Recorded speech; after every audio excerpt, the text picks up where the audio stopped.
Acabo de ser ascendida a directora y mi suegra me da un ultimátum. O le doy 3.000 euros al mes o me divorcio de su hijo. Firmé los papeles inmediatamente. Una semana después, ella estaba de rodillas suplicando. Hija mía, sé que me equivoqué. Perdóname. Por favor, perdóname. La historia comenzó apenas 3 días después de que recibiera oficialmente mi nombramiento como directora de la sucursal de una empresa de equipos médicos. Solo 3 días. No había tenido tiempo de disfrutar plenamente de la alegría, ni de acostumbrarme a la palabra directora, antes de mi nombre, cuando me vi forzada a tomar una decisión que parecía increíble. Aquella noche salí tarde del trabajo, con un dossier todavía en la mano que no había terminado de revisar. Había pensado en llegar a casa y preparar una cena sencilla para que nos sentáramos todos juntos. Quería contarle a mi suegra y a mi marido mis nuevos planes, mis proyectos para hacer crecer la sucursal. Pensé que mi familia estaría orgullosa de mí, pero en cuanto abrí la puerta y entré en el salón, supe que las cosas no eran como yo las imaginaba. Mi suegra, Carmen García, estaba sentada imponente en el sofá, con la espalda recta y la barbilla alta. Delante de ella, sobre la mesita de centro, había una nota escrita a mano. La luz amarillenta del techo hacía que su rostro pareciera más duro y frío de lo habitual. Mi marido, Javier Martínez, estaba de pie detrás de ella, con los brazos cruzados sobre el pecho. En su mirada no quedaba ni rastro de la alegría de un hombre cuya esposa acababa de ser ascendida. 3 días antes, él mismo había sonreído. Me había abrazado y me había dicho lo brillante que era. Pero hoy, en su mirada solo había distancia.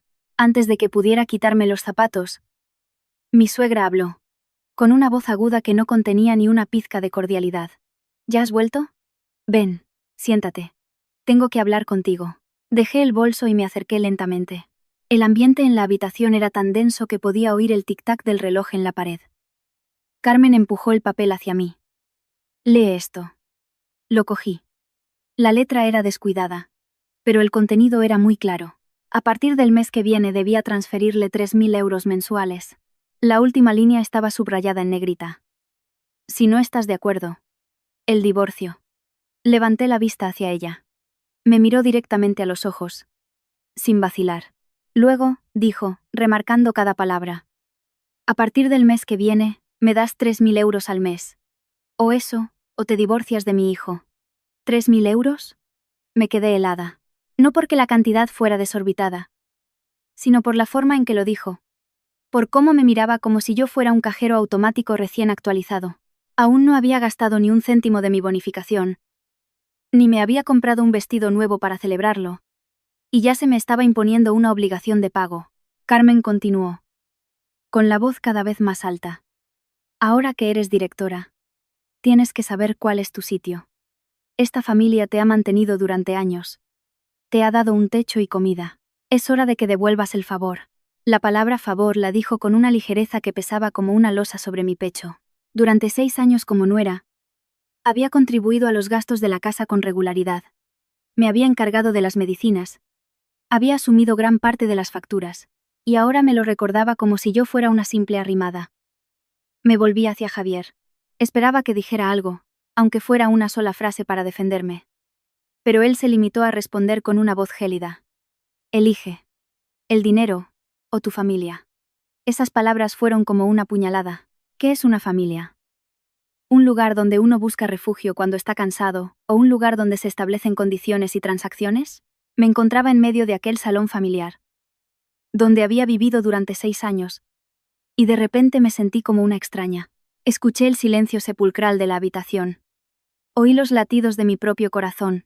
Sentí la respiración entrecortada en mi pecho. Podría haber llorado, podría haber discutido, podría haber suplicado, pero extrañamente no hice nada de eso. Mantuve una calma que me sorprendió a mí misma. Volví a coger el papel. Miré detenidamente la línea que decía 3.000 euros al mes. Lo dejé de nuevo sobre la mesa y dije lentamente. Pues divorciémonos. Fueron solo 2 palabras. Sin alzar la voz, sin temblar. Pero las 2 personas frente a mí se quedaron paralizadas. El rostro de Carmen palideció por un instante, y Javier frunció el ceño, como si no pudiera creer lo que oía. Quizás pensaron que tendría miedo, que suplicaría, que prometería intentarlo. Quizás pensaron que no me atrevería a perder a mi familia, pero no sabían que, Durante los últimos 6 años, ya la había ido perdiendo poco a poco. Carmen golpeó la mesa. Repite eso. ¿Te atreves a dejar a tu marido? La miré directamente. No estoy dejando a nadie. Simplemente no acepto que me traten como a una cartera. Javier dio un paso adelante, bajando la voz. ¿Lo has pensado bien? ¿Qué te quedará si sales de esta casa? Sonreí levemente. Una sonrisa que ni yo misma sabía que podía esbozar en ese momento. Me quedará mi trabajo. Y mi dignidad. Con eso es suficiente. Esa noche, entré en mi habitación para recoger algunas prendas esenciales. No lloré. No porque no sintiera dolor, sino porque el dolor ya había superado las lágrimas. Al salir de aquella casa, supe que acababa de cerrar una puerta.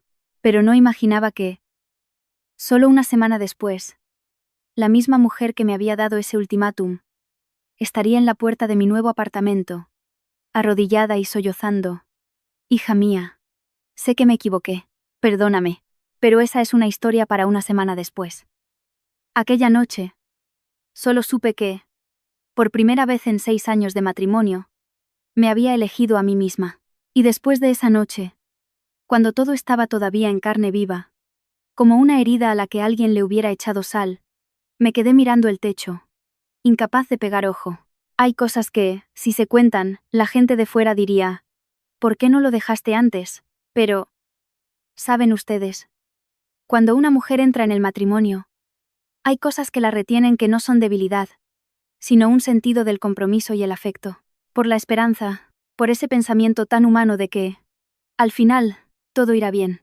Y para entender por qué aguanté durante tantos años, hay que retroceder al día en que entré en esa casa como su nuera. Mi nombre es Isabel Gómez. Vengo de una familia modesta de funcionarios. Mis padres son gente honesta y trabajadora, con lo justo para vivir, y me enseñaron a respetar a mis mayores y a comportarme correctamente.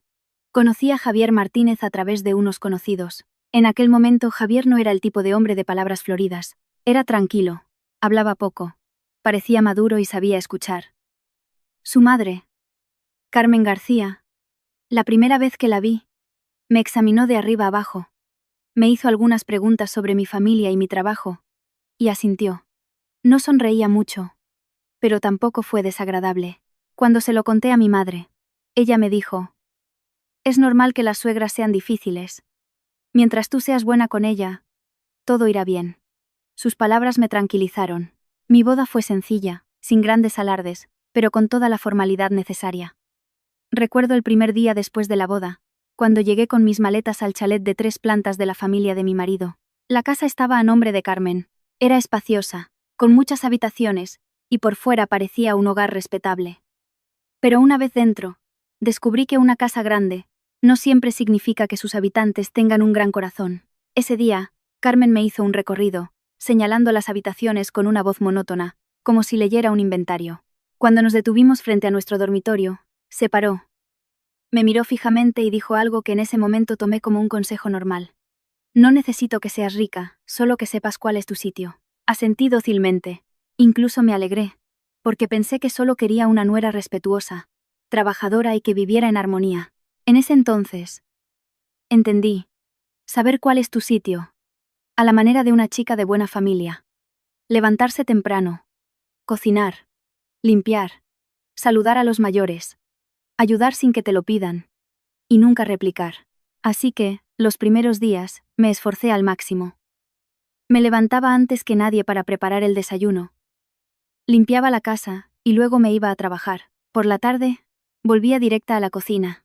Fregaba los suelos, lavaba la ropa. Me decía a mí misma que acababa de llegar, que si era un poco paciente y trabajadora, mi suegra acabaría queriéndome. En esa época, trabajaba como contable, y mi sueldo era de unos 1.800 euros al mes. Para mí, era suficiente para vivir y ayudar a ambas familias, e incluso ahorrar un poco. Pero desde el primer mes, Carmen me llamó y, con un tono muy suave pero sin darme opción a negarme, me dijo: el dinero de los gastos de la casa lo llevo yo. Tú trabajas mucho y estás cansada. No tienes que preocuparte por las cuentas. Dámelo a mí, y yo me encargo. Dudé un poco, pero luego pensé que mi suegra solo quería facilitarme las cosas. Así que se lo di, y al mes siguiente, lo mismo, Y al siguiente, también. Para cuando me di cuenta de que recibía mi sueldo pero nunca podía decidir sobre él, ya se había convertido en una costumbre. Cada vez que intentaba hablar del tema, Carmen tenía una excusa. Si lo llevo yo, la casa funciona como un reloj. Si en una familia cada mujer va por su cuenta con el dinero, es el caos. Javier nunca se opuso. Desde pequeño, estaba acostumbrado a que su madre lo organizara todo en casa. ¿Qué comía? ¿Qué vestía? ¿En qué gastaba el dinero? Todo lo sabía su madre. Para él, era lo normal. Muchas veces, quería comprarme algo pequeño para mí. Y al preguntarle a Javier, él sonreía y decía: pregúntale a mamá. En esta casa las cosas son así. Recuerdo una vez que, al volver del trabajo, oí a una vecina hablando con mi suegra en la puerta. Carmen se reía a carcajadas, presumiendo: mi nuera gana muy bien. Me lo da todo cada mes. Es muy lista, y sabe cuál es su sitio. Me quedé paralizada en el escalón. No sentí orgullo, sino que de repente me vi como un trofeo que ella exhibía, más que como una persona a la que se respetaba. Pero me lo tragué. Me dije que a la gente mayor le gusta presumir y que no pasaba nada por ceder un poco. Viviendo con ellos, me di cuenta de otra cosa. Javier era bueno. Pero era bueno con todo el mundo. Excepto a la hora de proteger a su mujer. Nunca me pegó ni me gritó. Pero tampoco se puso de mi lado cuando lo necesité. Estaba acostumbrado a que su madre lo protegiera, así que no veía la interferencia de ella como un problema.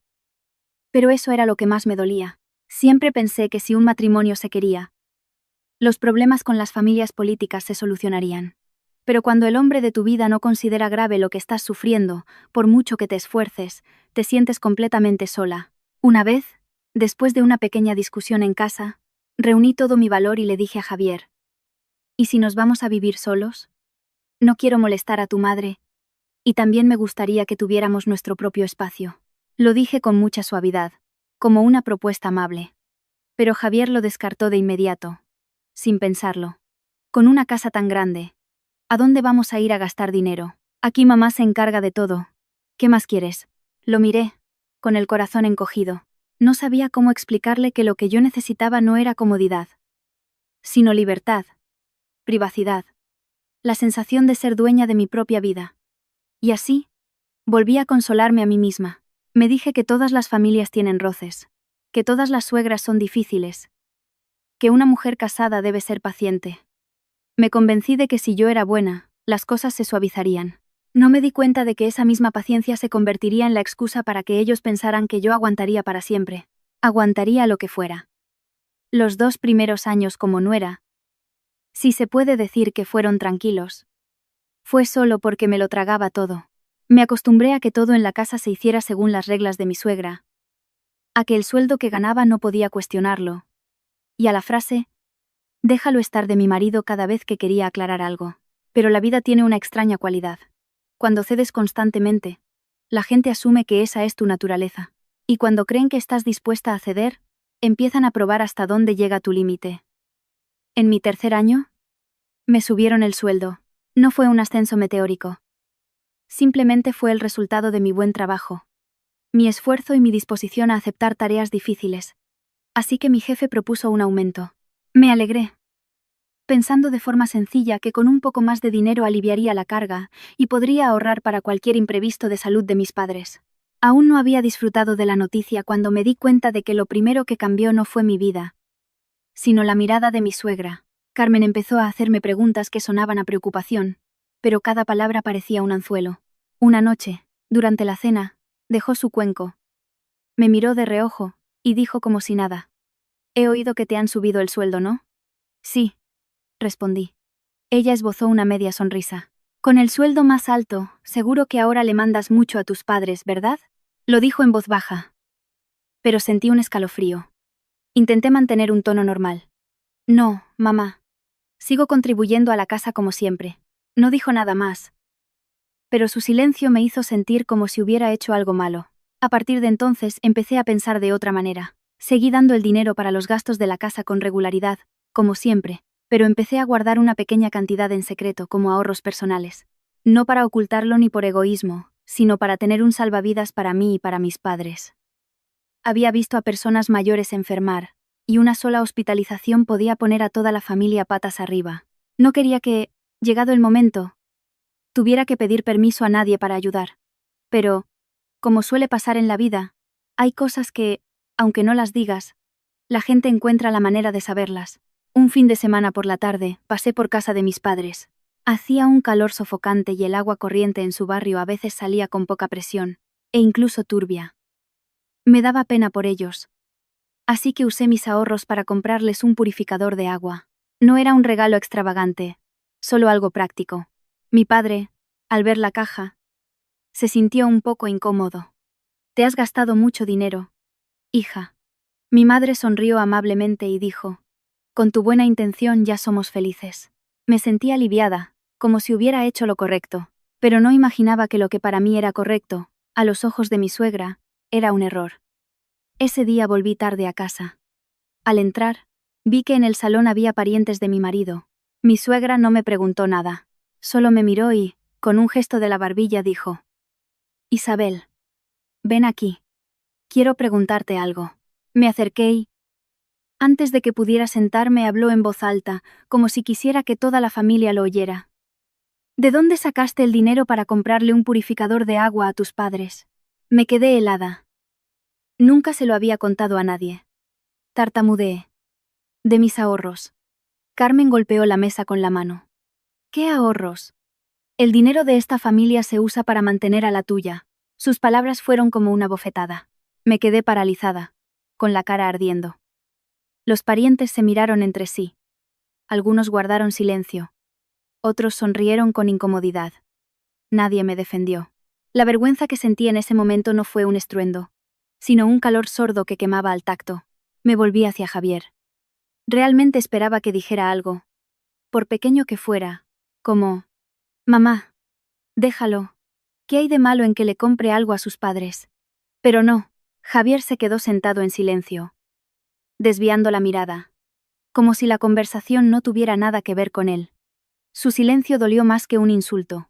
Me di cuenta de que lo que me estaba matando no eran las duras palabras de mi suegra, sino la elección de mi marido de mantenerse al margen. Después de ese día, el ambiente en casa cambió notablemente.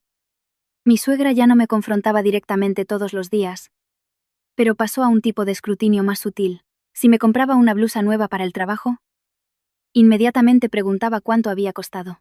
Si compraba un frasco de vitaminas para mi salud, también preguntaba qué era tan caro. Si iba a la peluquería, me miraba un rato y soltaba: «Ahora que tienes dinero, te arreglas mucho, ¿eh?». Cada palabra era suave, pero cada una era como una aguja que me recordaba que, a sus ojos, yo no tenía derecho a gastar dinero en mí misma. Luego empezó a hacer algo que realmente me asfixiaba. Me pedía el móvil para echar un vistazo. Al principio, era cuando yo estaba en la ducha. Decía: «Están llegando notificaciones del banco todo el rato. Déjame ver, no vaya a ser una estafa». Se lo daba, pensando que solo le preocupaba que me cobraran algo indebido. Pero luego, de repente, extendía la mano y decía: «Dame. A ver si ya has transferido el dinero de la compra de este mes». Me quedaba paralizada. Y si dudaba en dárselo, ella fruncía el ceño. «¿Acaso escondes algo?». Con esa sola frase, me ponía en la posición de tener que demostrar mi inocencia. En algún momento, empecé a sentirme como una inquilina en esa casa.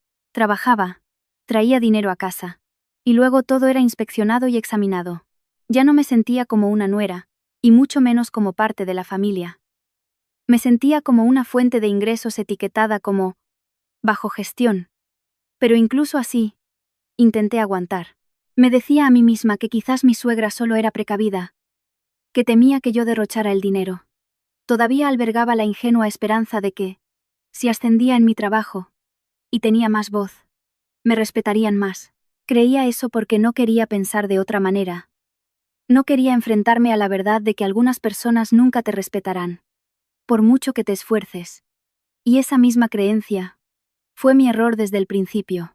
Pero después del incidente del purificador de agua, ya no fui tan ingenua como para pensar que eran solo pequeños roces familiares. Aún así, intenté mantener la paz, seguí yendo a trabajar, cumpliendo con mis obligaciones. Solo que, en mi interior, había empezado a crecer una coraza de cautela. Comprendí que, desde que el dinero entró en juego, la verdadera naturaleza de las personas se revela fácilmente. Y mi suegra no solo reveló la suya, Empezó a soñar sueños mucho más grandes. Aproximadamente medio año después, me ascendieron a subdirectora de departamento. Esta vez no era un simple aumento de sueldo, sino un verdadero ascenso. Con un cargo, con responsabilidad. Recuerdo perfectamente el día que recibí la notificación y la llevé a casa. Antes de que pudiera decir nada, Javier cogió el papel y corrió a enseñárselo a su madre. Carmen no me preguntó cómo de duro había sido, ni si sentía la presión. Sus ojos simplemente brillaron como si hubiera encontrado oro. Se giró hacia una vecina que estaba en el patio y dijo en voz alta, para que todo el mundo la oyera: mi nuera es subdirectora. Esta casa tiene buena estrella para que le pasen estas cosas. Todos me felicitaron. Pero yo me quedé allí, con una sonrisa forzada. Sentí que no era yo la felicitada, sino que yo era el tablón de anuncios de sus logros. A partir de ese día, la casa empezó a tener más visitas, parientes lejanos, conocidos, incluso gente que apenas recordaba. Aparecían de repente con pequeños regalos y una amabilidad desbordante. Al principio, ingenuamente, pensé que era porque me apreciaban, pero después de oír la misma conversación repetirse varias veces, comprendí que no venían por mí, sino por la perspectiva de que yo llegaría a un puesto muy alto. Y la persona que inflaba esa perspectiva era mi suegra. Carmen empezó a pedir dinero prestado a los parientes. Al principio, no lo pedía directamente, sino con sutileza. Préstame un poco para una inversión, que en unos meses, cuando mi nuera ascienda a un cargo importante, el dinero entrará a raudales y te lo devuelvo enseguida. Algunos al oír esto le prestaban creyéndola. Otros, por compromiso, también le daban dinero. Pedía prestado poco a poco, pero a muchos, y siempre acompañaba la petición con una frase rotunda: mi familia está a punto de despegar. Mi nuera no es una cualquiera. Yo no sabía nada de esto. Solo notaba que mi suegra de repente vestía mejor. Hablaba con más grandilocuencia, y a menudo hablaba por teléfono con alguien con un tono de confianza, como si estuviera sentada en un trono que ella misma se había otorgado. Y un día, esa burbuja me explotó en la cara, de forma tan inesperada y dolorosa, que no me dio tiempo ni a respirar. Estaba en la oficina cuando recibí una llamada de un número desconocido. Una voz de hombre, brusca. Al otro lado: Isabel Gómez, soy de una financiera. O sale a tomar un café para hablar o esto se va a complicar. Pensé que era un error. Se ha equivocado de número, le dije. El hombre soltó una risa seca. ¿Equivocado? Su nombre, su número, los papeles que firmó como avalista están bien claros. No nos complique las cosas. Colgué con la mano temblorosa. No entendía nada. Salí un momento y llamé a Javier. Después de escucharme, murmuró: seguro que es cosa de mamá. ¿Habrá hecho algo? Le preguntaré. Volví a casa sintiendo como si me hubieran metido piedras en el pecho. Mi suegra estaba viendo la televisión, tan tranquila como si no pasara nada. Le pregunté directamente, intentando mantener la calma: mamá, ¿has usado mi nombre como aval para pedir un préstamo? Se giró para mirarme, sin sorprenderse en absoluto. Incluso esbozó una media sonrisa, como si le estuviera preguntando algo obvio. Dijo una sola frase que me heló la sangre. Sí. Como aval. ¿Qué pasa? ¿Por qué tanto escándalo? Me quedé paralizada. ¿Cuánto has pedido prestado? Respondió secamente. 20.000. Sentí que me iba a desmayar. 20.000 euros. Eso no era una broma. Pregunté, con la voz ahogada. ¿Por qué lo has hecho sin consultarme? Se recostó en el sofá, con un tono displicente. ¿Para qué? Una futura directora como tú, ¿qué problema vas a tener para devolverlo? La miré, incrédula. Mamá. Soy subdirectora, no directora, y no he consentido en poner mi nombre en nada. Carmen de repente alzó la voz. No te hagas la tonta. Si no lo asumes tú, ¿quién lo va a hacer? Tu marido es mi hijo. El dinero que entra y sale es de la familia. Lo he pedido para esta casa, no como si te estuviera robando. Y remató con una frase cruel. Una mujer casada que cuenta cada céntimo solo trae la ruina a su casa. Me volví hacia Javier, buscando ayuda. Esperaba que interviniera y dijera algo sensato, pero Javier me apartó a un rincón y me susurró: déjalo. Mamá lo hizo por la familia. No armes un escándalo. Esa frase, por la familia, la había oído tantas veces que se había convertido en la excusa para cualquier error. Le pregunté: con la voz temblorosa de rabia. ¿Por la familia se puede usar mi nombre para pedir un crédito rápido sin mi permiso? Javier suspiró. Encárgate tú. No dejes que vengan a casa a molestar. Y entonces lo entendí. Si no lo resolvía yo, la primera en sufrir las consecuencias sería yo. Mi reputación, mi trabajo, mi tranquilidad. Empecé a moverme. Usé mis pocos ahorros. Vendí parte del oro de la boda. Pedí prestado a una amiga íntima. Reuní lo suficiente para pagar una parte y reducir los intereses. No se lo conté a mis padres porque no quería que se preocuparan. Mientras lo hacía, sentía un nudo en la garganta. Había noches en las que me sentaba en el baño, con el grifo abierto para que nadie oyera mis sollozos. Pero lo que más me heló la sangre no fue el dinero, sino la reacción de mi suegra después de que lo solucionara. En lugar de sentir miedo o remordimiento, se convenció aún más de que yo era una mina de oro. Me miraba como si yo fuera una caja fuerte andante. Empezó a lanzar indirectas. Ya eres subdirectora. En nada serás directora. Entonces podrás comprar un terrenito para que tu madre se jubile tranquila. Y añadía. O podrías montarle una tienda a la hermana de Javier, para que no tenga que trabajar tanto. Decía estas cosas como si fueran lo más natural del mundo. Como si mi futuro estuviera diseñado para servir a sus planes. Yo la escuchaba con el alma vacía, sentía que ya no era una esposa, ni una nuera en el sentido real de la palabra. Era una inversión. Mi suegra había invertido en mí con su control, con el pretexto de la familia. Y ahora esperaba recoger los beneficios. Y mi marido, a mi lado, permanecía en silencio. O peor aún, lo veía como algo normal. Yo, que había pensado que al ascender me respetarían más, me encontraba con que cuanto más subía, más me apretaban las cadenas. Y no imaginaba que el día que recibiera oficialmente mi nombramiento como directora de la sucursal, todo explotaría de la manera más cruel, llevándome directamente al ultimátum que escucharon al principio de esta historia. El día que recibí oficialmente el nombramiento como directora de la sucursal, el sol brillaba de una forma extraña. Recuerdo perfectamente la sensación de tener el documento con el sello oficial en mis manos. Mi corazón latía de alegría y de nerviosismo a la vez. Alegría porque todas las noches de horas extra, todas las veces que me había tragado las lágrimas para seguir adelante, finalmente habían sido reconocidas. Nerviosismo porque sabía que a mayor cargo, mayor presión, tenía que mantener mi reputación y ser más fuerte. Mis compañeros me felicitaron, y algunos de los más cercanos me dieron una palmada en la espalda diciendo: «Enhorabuena, directora. Cuídate mucho». Sonreí y les di las gracias. Mientras en mi cabeza solo había un pensamiento sencillo. Esta noche, al llegar a casa, se lo contaré a mi marido y a mi suegra para que se alegren conmigo. Todavía creía que, a pesar de los problemas familiares, este logro haría que me vieran de otra manera. Ese mediodía, el director regional me llamó a su despacho. Me dio unas palabras de ánimo y me entregó una bonificación extraordinaria de 10.000 euros como reconocimiento por un proyecto que acababa de salvar de un fracaso inminente. Me quedé tan sorprendida que apenas podía hablar. 10.000 euros. Para otros podría ser solo una cifra, pero para mí representaba sudor y muchas noches en vela. Firmé el recibo, y me quedé sentada un momento antes de atreverme a levantarme. Me dije a mí misma que guardaría una parte como ahorros, otra para ayudar a mis padres, y el resto para imprevistos. No tenía intención de presumir. Solo quería un poco de tranquilidad, pero la vida, a veces, no te concede ese derecho. Esa tarde, aún no había tenido tiempo de decir nada en casa, ni de mandarle un mensaje en condiciones a mi marido. Estaba en una reunión cuando mi teléfono no paraba de vibrar. Miré la pantalla y vi el número de mi suegra. Me extrañó, porque rara vez me llamaba en horario de oficina. Iba a escribirle un mensaje diciendo que estaba ocupada, pero un presentimiento me hizo contestar. Al otro lado, Carmen me hizo una pregunta que, aunque sonaba casual, me heló la sangre. «Ya has recibido el nombramiento, hija. Ya eres directora, ¿eh?» Me quedé de piedra. «Sí.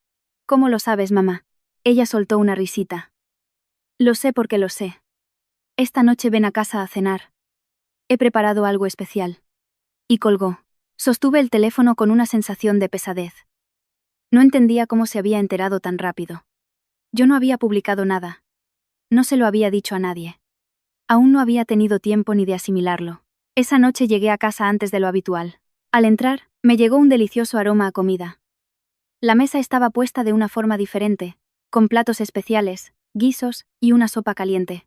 Mi suegra llevaba ropa nueva, el pelo bien peinado y un ligero maquillaje. A primera vista, cualquiera pensaría que estaba feliz por el ascenso de su nuera.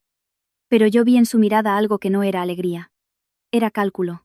Como quien acaba de ver llegar una mercancía valiosa. Javier también estaba en casa desde temprano.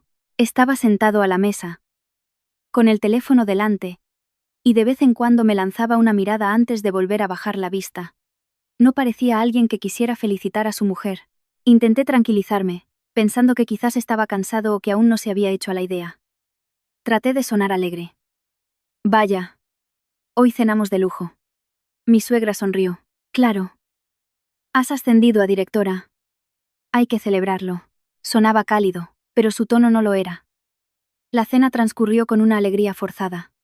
Mi suegra me hizo algunas preguntas sobre la empresa, pero no se interesó por el trabajo en sí, sino por el dinero. Ahora que eres directora, ¿cuánto ganas?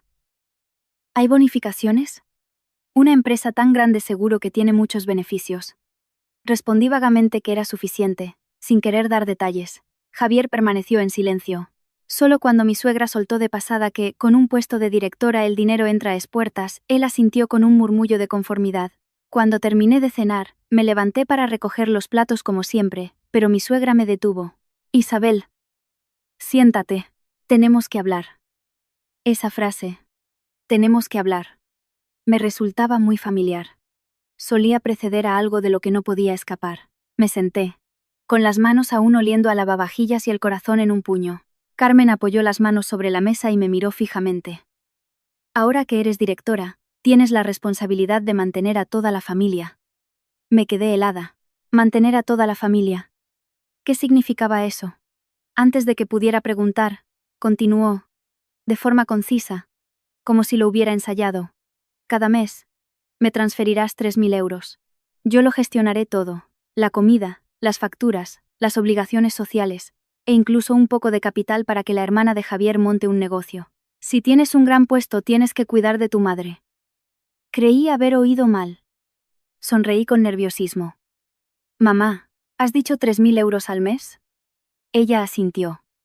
Sí, 3.000 euros. No es mucho para una directora.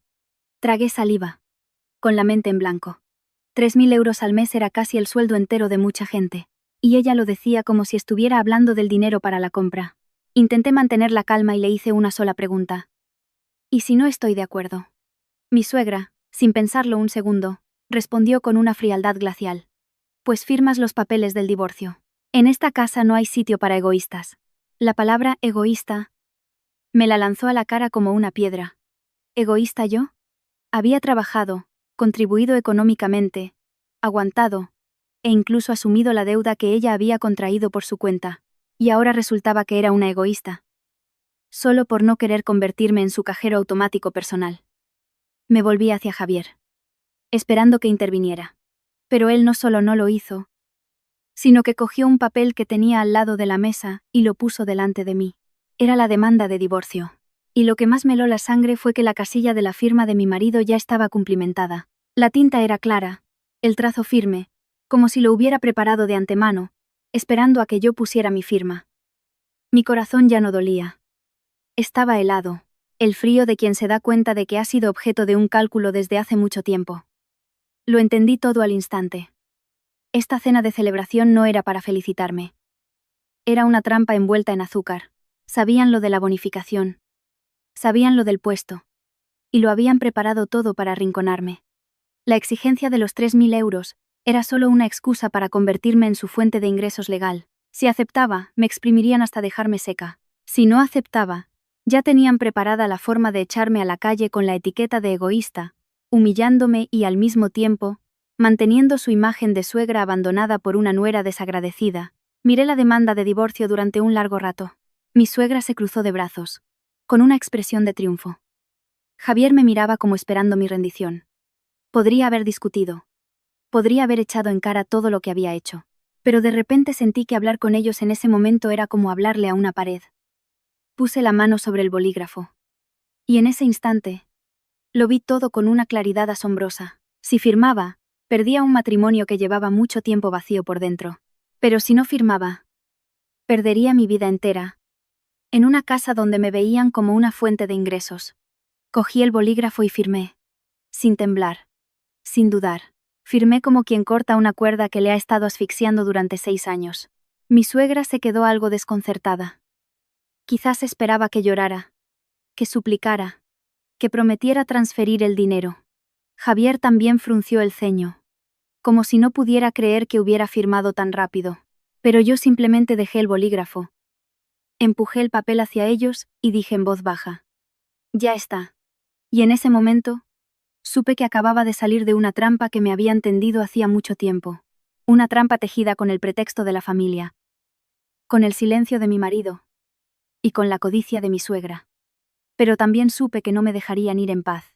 Quienes están acostumbrados a dar órdenes y son desafiados, siempre intentarán arrastrarte con ellos.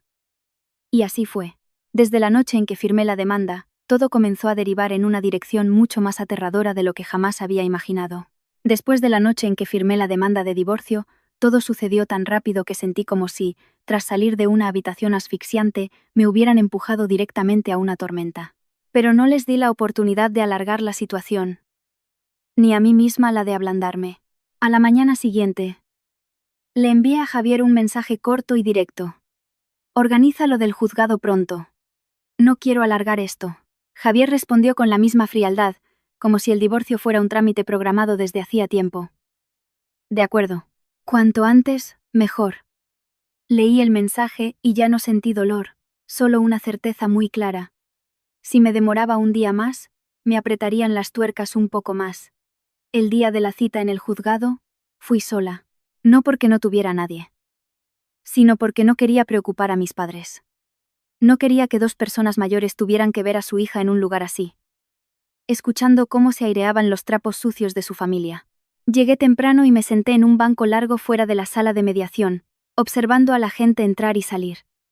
Cada rostro era un mundo.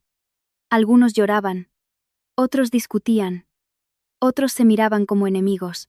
Yo solo sentía cansancio. Cansancio de haber vivido en un matrimonio donde tenía que demostrar mi valía cada día. Javier llegó más tarde, acompañado de su madre. Carmen iba impecablemente vestida, con un bolso de marca y el rostro cuidadosamente maquillado, como si fuera a una reunión del colegio. Entró, echó un vistazo a su alrededor y luego me miró como a una niña rebelde. No la saludé. Y ella tampoco lo necesitó. Cuando el funcionario nos llamó, nos sentamos uno frente al otro. El procedimiento se desarrolló según el protocolo. Preguntas sobre los bienes, las obligaciones, los acuerdos. Dejé claro que no disputaría los bienes patrimoniales.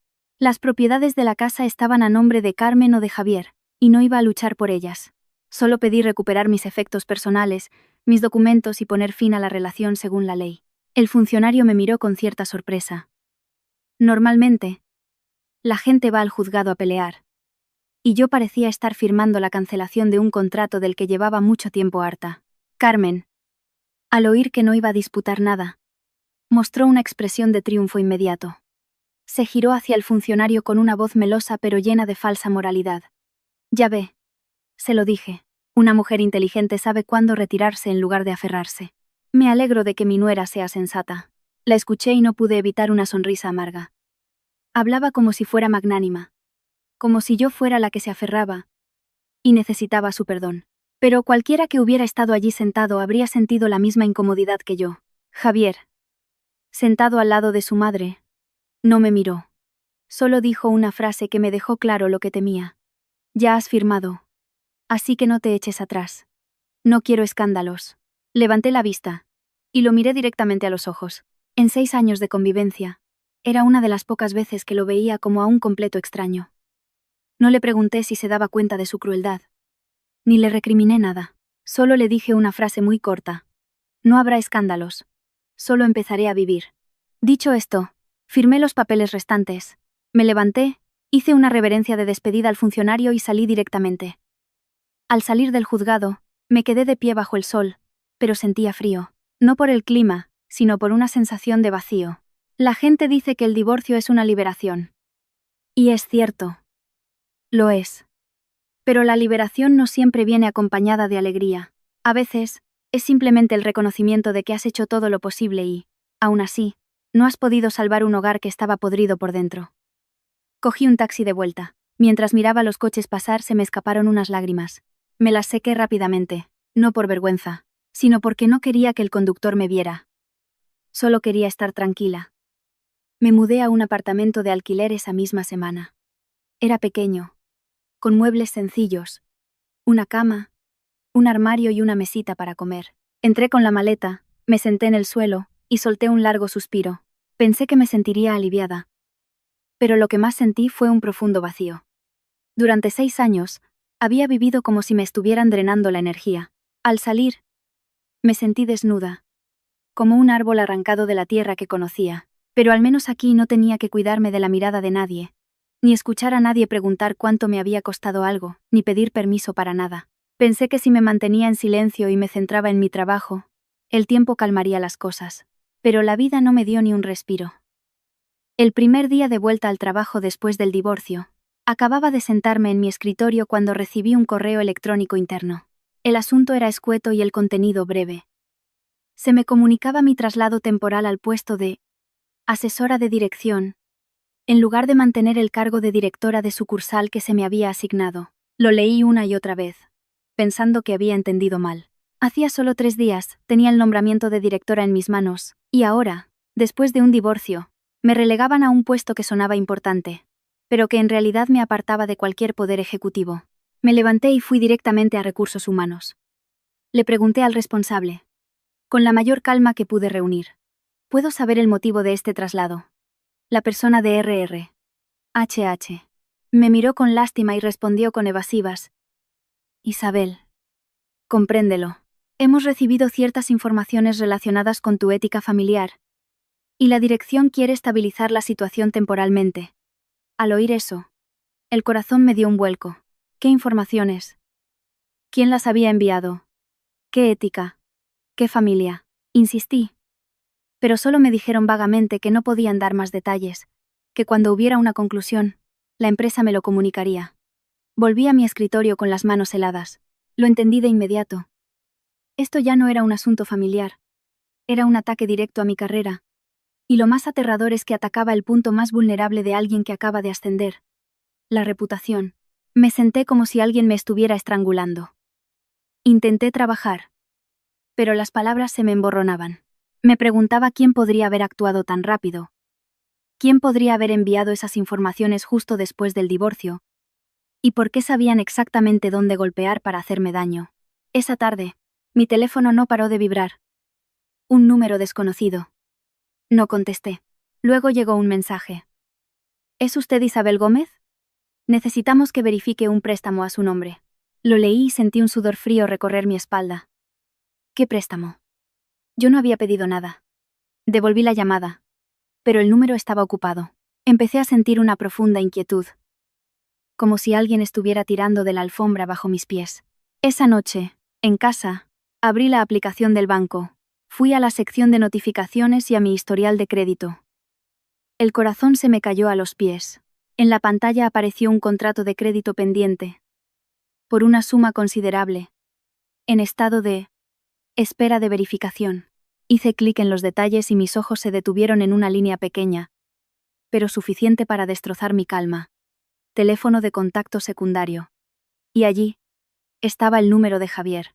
Y esa noche me quedé sentada en silencio durante mucho tiempo, frente a la pantalla del teléfono. El contrato de crédito pendiente estaba ahí, como una mancha de tinta negra en mi vida. Hice clic en cada sección, leí cada línea. Cuanto más leía, más frío sentía. Mi nombre, mi DNI, mi dirección, e incluso una copia escaneada de mis documentos. Todo estaba allí. Tan claro como si yo misma hubiera rellenado la solicitud. Solo había una cosa que no encajaba. Yo nunca había solicitado un préstamo. Nunca había firmado nada. Nunca había pisado un banco para hacer algo así. Pero alguien había preparado un camino para que, al menor descuido, yo cayera en él. A la mañana siguiente, pedí media jornada libre y fui directamente al banco que figuraba en la solicitud. No quería hacer preguntas por teléfono. En asuntos como este, un solo segundo de retraso puede convertirte en deudor sin que te des cuenta. Fui al mostrador, entregué mi DNI y pedí una comprobación. La empleada miró la pantalla, Tecleó un rato y luego levantó la vista. Su tono era completamente normal, como si fuera un trámite rutinario. Isabel Gómez, ¿verdad? Su solicitud está completa. La firma está. Los documentos también. Y el justificante de ingresos es excelente.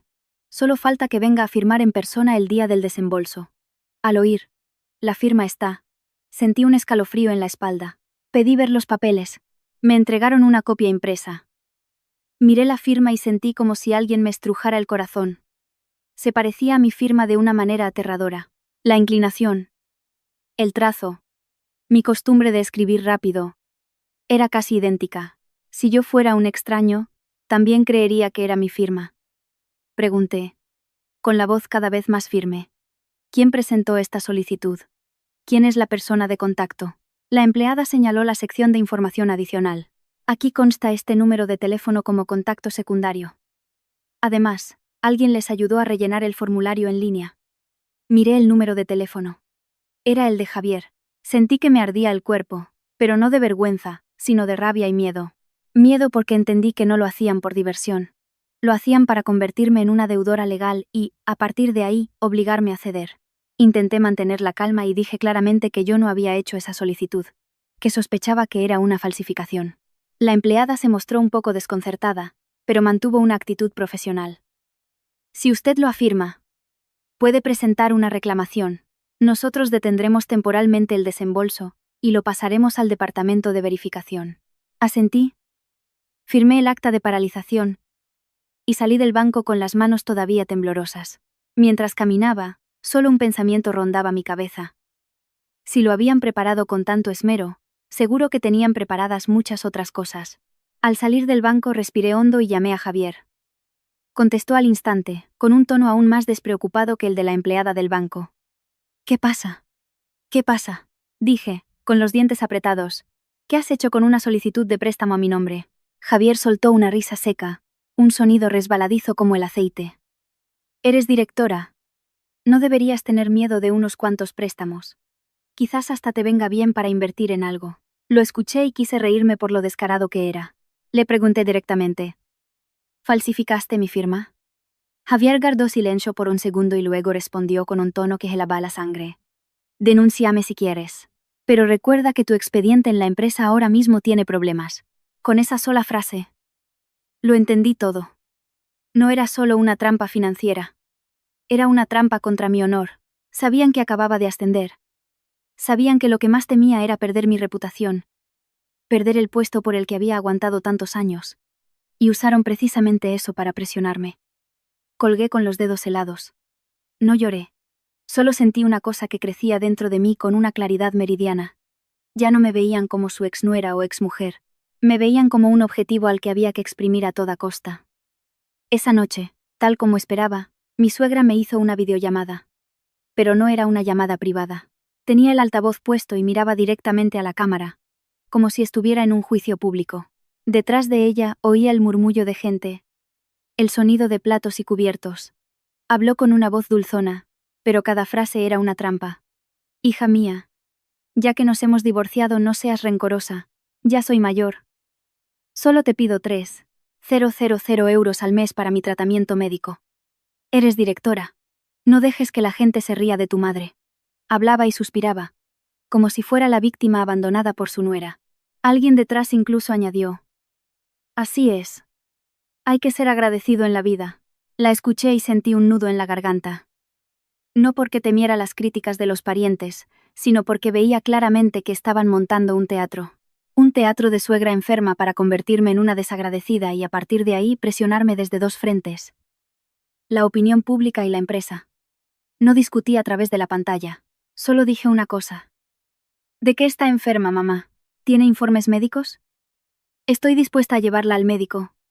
Pero no voy a transferir dinero sin condiciones. Mi suegra cambió de tono al instante. Su voz se volvió afilada como un cuchillo. ¿Me estás humillando delante de toda la familia? Si tan valiente eres, adelante. Y colgó bruscamente. A la mañana siguiente, al entrar en la empresa, noté un ambiente diferente. Las miradas que me seguían ya no eran tan amigables. Algunos dejaban de hablar cuando pasaba. Otros fingían estar concentrados en sus pantallas. Al pasar por la zona de la cafetera, Oí murmullos, lo suficientemente bajos como para saber que hablaban de mí. Aún no me había sentado cuando recibí una llamada de RR. HH. Isabel. Sube a la sala de reuniones, por favor. Al entrar, vi al responsable de RR. HH. Y a otro directivo sentados, con semblante serio. Fueron directos al grano. La empresa había recibido una denuncia anónima acusándome de abuso de poder, falta de ética y de beneficiarme personalmente. Incluso insinuaba que mi divorcio estaba relacionado con mi falta de moral. Escuché con las manos apretadas. Alguien estaba usando mi vida privada para manchar mi carrera. El de RR. HH. Añadió una frase que me heló aún más. Compréndelo. Isabel. A la dirección le preocupa mucho la imagen de la persona que lidera una sucursal. Salí de la sala de reuniones y caminé por el pasillo como si estuviera en medio de una densa niebla. Entendí que estaban atacando lo más importante que tenía en ese momento. La reputación de una directora recién nombrada. Si perdía mi credibilidad, entraría en pánico, me debilitaría, tendría miedo, y acabaría volviendo a ellos y aceptando transferirles el dinero para que me dejaran en paz. Su cálculo era perfecto. Pero olvidaron una cosa. Ya había sufrido lo suficiente como para saber que cuanto más retrocedes, más te aplastan. Esa tarde, mientras revisaba mi expediente para preparar mi defensa, pasé por el pasillo cerca de los ascensores. Había un rincón discreto que poca gente notaba. Oí la voz de Javier saliendo del teléfono de alguien, una voz tan familiar que me detuve en seco. Javier estaba hablando de forma concisa y fría, sin disimulo. Sigue filtrando lo de las deudas y la falta de ética. Cuanto más sucio, mejor. En cuanto tema perder su puesto, aceptará transferir el dinero. Me quedé paralizada. Mis oídos zumbaban como si me hubieran abofeteado. Así que era cierto. No eran paranoias mías, no era una coincidencia. Era un plan. Una trampa que involucraba dinero, mi reputación y mi amor propio. Seguí caminando, sin que nadie notara que había estado allí escuchando. Pero a partir de ese momento, una decisión muy clara se formó en mi mente. Si querían jugar sucio, yo no iba a huir. Iba a hacer que salieran a la luz y pagaran por lo que habían hecho. Justo después de escuchar la conversación de Javier en el pasillo del ascensor, no me enfrenté a él, ni lo llamé para insultarlo. Volví a mi escritorio. Me senté en silencio, y encendí el ordenador como si estuviera trabajando normalmente. Pero en mi interior, todo se había alineado. Entendí que ya no querían pedir dinero, querían extorsionarme. Y para hacerlo, estaban dispuestos a manchar mi nombre hasta dejarme sin salida. Esa misma tarde, como si siguieran un guión, mi suegra me envió un mensaje. Esta noche ven a hablar. No quiero alargar esto. Habrá algunos parientes como testigos para que no haya malentendidos. Lo leí y solté una risa seca. ¿Testigos? Qué forma tan elegante de decir que iban a montar un escenario. Querían tener gente allí para que yo no me atreviera a alzar la voz ni a defenderme y, si era necesario, convertirme en una insolente en el acto. Llegué a la cafetería a la hora acordada. No estaba abarrotada, pero había suficiente gente como para que las voces se oyeran. Mi suegra ya estaba sentada en una mesa en el centro, como si presidiera un tribunal. A su lado estaba Javier, con una camisa oscura, el rostro impasible y los dedos tamborileando sobre su vaso, como en una cuenta atrás. Enfrente, dos parientes, uno mayor y otro de mediana edad, con una seriedad propia de una reunión de vecinos. Apenas me senté, sin ni siquiera pedir nada, mi suegra sacó su teléfono. Lo puso sobre la mesa, pulsó un botón y dijo en voz alta, lo justo para que todos en la mesa la oyeran. Voy a grabar esto. No te estoy forzando, solo te recuerdo que mantengas tu reputación. La gente está diciendo que tienes deudas y que te han denunciado en tu empresa. Te he llamado por tu bien, para arreglar esto de buenas maneras. Su voz era clara y redonda, como si sus intenciones fueran nobles. Pero yo sabía que esa grabación era una soga. Quería usar mis palabras. Un solo desliz sería suficiente para editarlo y difundirlo por todas partes.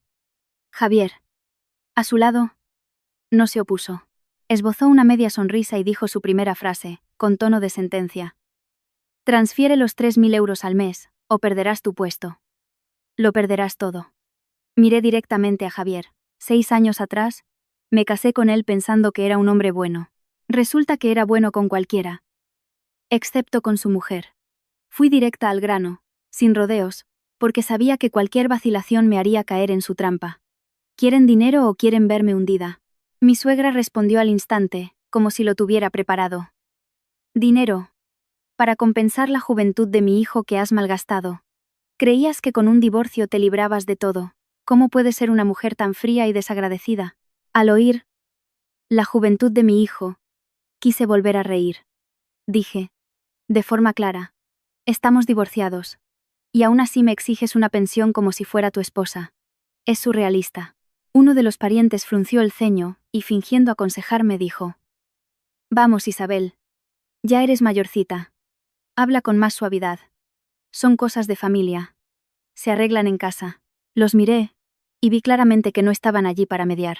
Estaban allí para ejercer presión moral, para que me asustara la idea de tener mala fama. Javier cambió de tono de repente. Abandonando su falsa cortesía, se inclinó hacia adelante y dijo en voz baja pero afilada: Tengo una grabación tuya discutiendo con mi madre. Si la envío a tu empresa, te despides de tu puesto de directora. ¿A quién crees que van a creer? ¿A una directora recién divorciada y acosada por deudas? ¿O a una pobre anciana abandonada por su nuera? Sentí que el corazón me latía con fuerza. No por miedo, sino por asco. Estaban usando exactamente lo que el público suele creer. Los rumores, las emociones, los prejuicios. Pero no reaccioné de inmediato. Solo miré a Javier y le hice una sola pregunta, pronunciando cada palabra lentamente, para que entendiera que lo había calado por completo. ¿Estás seguro de que esa grabación es real?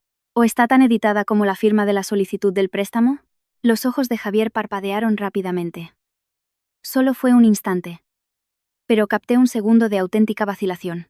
Mi suegra intervino de inmediato, con la voz crispada, como si temiera que yo dijera algo más. No cambies de tema. Lo de la firma es otro asunto. Aquí lo que importa es si vas a asumir tu responsabilidad con esta familia o no. La miré con una calma gélida. Vi claramente cómo intentaba separar los temas, porque sabía que si yo tiraba del hilo correcto, ellos mismos se delatarían. Bebí un sorbo del agua que me acababan de traer, dejé el vaso y dije una frase muy simple, pero que hizo callar a toda la mesa. Mi responsabilidad con esta familia terminó el día que firmé el divorcio. Lo que ustedes están haciendo ahora no es pedir. Es extorsionar. Con noticias falsas. Con documentos falsificados y con amenazas. El pariente chasqueó la lengua. ¿Tienes pruebas de lo que dices? Asentí levemente. Tengo pruebas. Pero hoy no las voy a presentar. Solo quiero escuchar claramente sus condiciones por última vez. Mi suegra, pensando que estaba a punto de ceder, añadió rápidamente: Transfiere el dinero puntualmente. No soy ambiciosa. Eres directora. No tendrás problema. Javier tamborileó sobre el vaso, como rematando el trato. Haz la transferencia esta semana. Si te retrasas, no te garantizo que esas denuncias anónimas se detengan. Los miré a los dos y de repente sentí que la rabia explosiva que había sentido se había transformado en algo frío y claro. Si cedía, avanzarían. Si aceptaba, exigirían más. Me levanté. No tiré el agua, no monté un escándalo. Simplemente miré el teléfono que grababa sobre la mesa y dije la frase lapidaria que había preparado desde que entré en la cafetería. No voy a darles 3.000 euros. Voy a darles exactamente lo que se merecen. La verdad. Mi suegra golpeó la mesa. ¿A quién amenazas? Respondí secamente. No amenazo. Simplemente, ya no tengo miedo. Me di la vuelta y me fui. A mis espaldas oí los murmullos de los parientes y la voz de mi suegra gritando: Isabel, no me obligues a hacer esto más grande. Iskamosam. No me giré. Salí de la cafetería. El viento de la calle me dio en la cara, frío pero despejado. Y justo cuando estaba en la acera, llamando a un taxi, mi teléfono vibró. Un mensaje de un número desconocido, sin nombre guardado. El contenido era tan corto que me puso la piel de gallina. Isabel, si no transfieres el dinero, esta noche irán a tu casa a montar un escándalo. Miré la pantalla con la mano apretada. Entendí que ese era el siguiente paso. No se detendrían en las palabras. Convertirían sus amenazas en acciones para que entrara en pánico. Pero en lugar de asustarme, respiré hondo. Porque después de esa reunión, estaba segura de una cosa. Habían mostrado su verdadera cara, y cuando los malos revelan su verdadera naturaleza, es cuando empiezas a tener una oportunidad de contraatacar. Ese mensaje me heló la sangre. Pero ya no era tan ingenua como para pensar que solo era una amenaza vacía. Volví a mi apartamento alquilado. Cerré la puerta con cuidado. Corrí las cortinas. Apagué algunas luces y me senté en silencio, escuchando cada ruido del pasillo. En ese momento, mi miedo no era de pánico, sino la certeza de que algo iba a pasar, aunque no sabía cuándo ni con qué crudeza.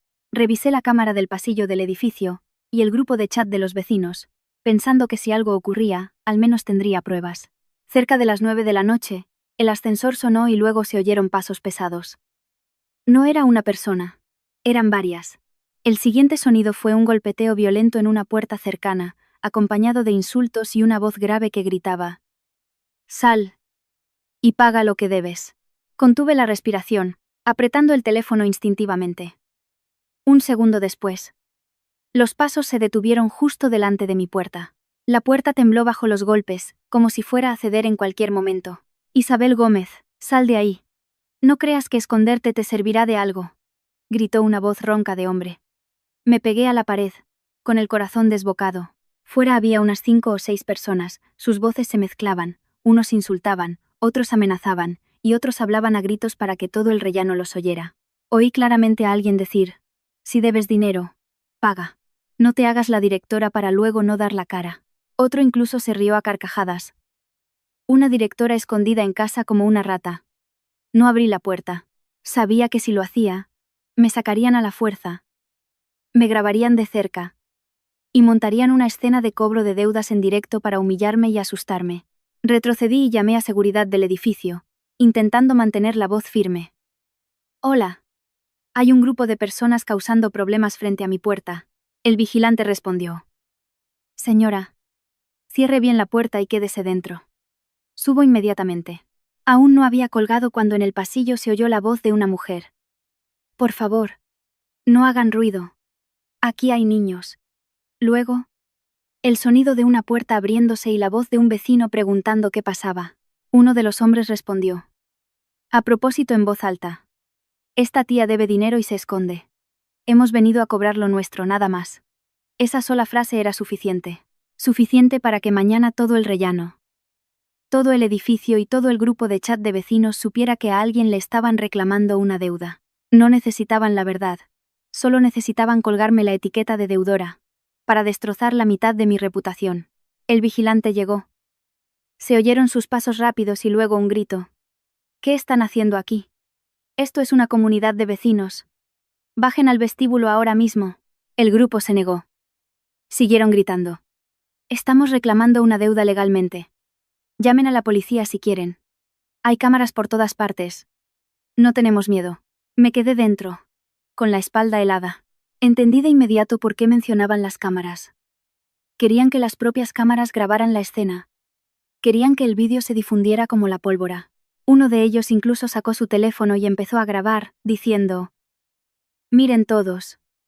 Una directora que no paga sus deudas y se esconde en casa sin atreverse a salir». Unos 15 minutos después, finalmente se fueron, cuando el vigilante amenazó con llamar a la policía. Pero antes de irse, uno de ellos le dio una patada violenta a mi puerta y gritó: «Mañana volveremos. Darávenos tú». El ascensor se cerró y el pasillo quedó en silencio. Pero sabía que esa calma era solo superficial. Ya habían conseguido lo que querían. El ruido, los gritos y algunos vídeos cortos suficientes para difamarme. Abrí el teléfono y entré en el grupo de vecinos. Tal como esperaba, alguien ya había publicado sobre el altercado en el rellano. Otro había subido un vídeo corto donde solo se oían los gritos de «paga lo que debes», con el texto «qué miedo». Alguien comentó: «Vivir en un edificio y que pasen estas cosas, qué inseguridad». Leí los comentarios con las manos heladas. No tenía miedo de que la gente supiera que me reclamaban una deuda. Tenía miedo de lo que se propaga más rápido que un virus. El rumor. Una vez que el rumor saliera del edificio, llegaría directamente a mi empresa. A la mañana siguiente, apenas puse un pie en la oficina, HH me llamó. Su tono era grave. «Isabel, sube a la sala de reuniones. Es urgente». Al entrar, vi que también estaba presente un responsable de comunicación interna. Me mostraron un teléfono con un vídeo del grupo de hombres gritando. Aunque mi cara no se veía porque no abrí la puerta, se reconocía el lugar y se oían claramente las palabras, directora, y no paga. El de RR. HH. Suspiró. Isabel. Necesitamos que nos des una explicación. Esta imagen afecta a la marca de la empresa. Los socios son muy sensibles a estas cosas. Me quedé sentada, sin poder responder de inmediato. No porque no tuviera una explicación, sino porque me di cuenta de que este era un golpe mortal a mi reputación, más rápido que cualquier otra cosa. No necesitaban que yo firmara el préstamo. Solo necesitaban un vídeo para que la dirección dudara de mí, para que mis compañeros desconfiaran, para que los socios evitaran relacionarse conmigo. Una persona recién ascendida con un escándalo de este tipo, en pocos días, cae por su propio peso, y cuando perdiera el puesto, entraría en pánico, me debilitaría y volvería a ellos suplicando que me dejaran en paz. Al salir de la reunión, me detuve en el pasillo, respiré hondo y llamé a Javier. Contestó, como si ya lo esperara. ¿Lo ves? Te dije que transfirieras el dinero para evitar problemas por tu propio bien. Al oírle, sentí que la sangre me hervía. Dije lentamente, palabra por palabra. ¿Quién envió a esa gente? Javier soltó una risa seca. ¿Cómo voy a saberlo? Si has hecho algo, asume las consecuencias.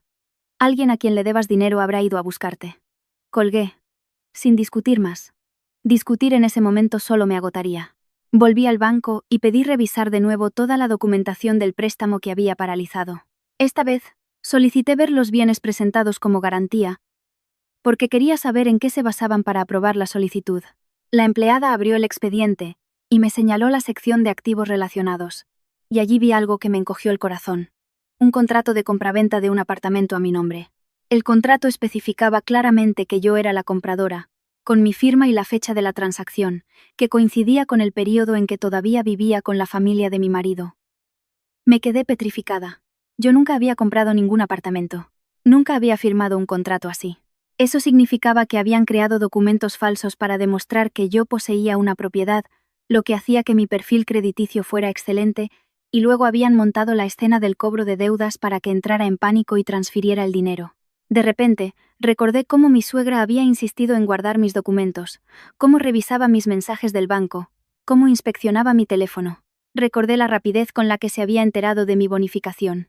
Recordé mi traslado de puesto justo después del divorcio. Todas las piezas encajaron como una trampa tendida desde hacía mucho tiempo, esperando a que yo ascendiera a directora para cerrarse sobre mí. Salí del banco con la cabeza pesada como el plomo, pero, extrañamente, ya no lloraba. Las lágrimas se habían secado desde el momento en que se atrevieron a jugar con mi honor. Volví a mi apartamento. Abrí el portátil y revisé mi agenda de contactos del trabajo.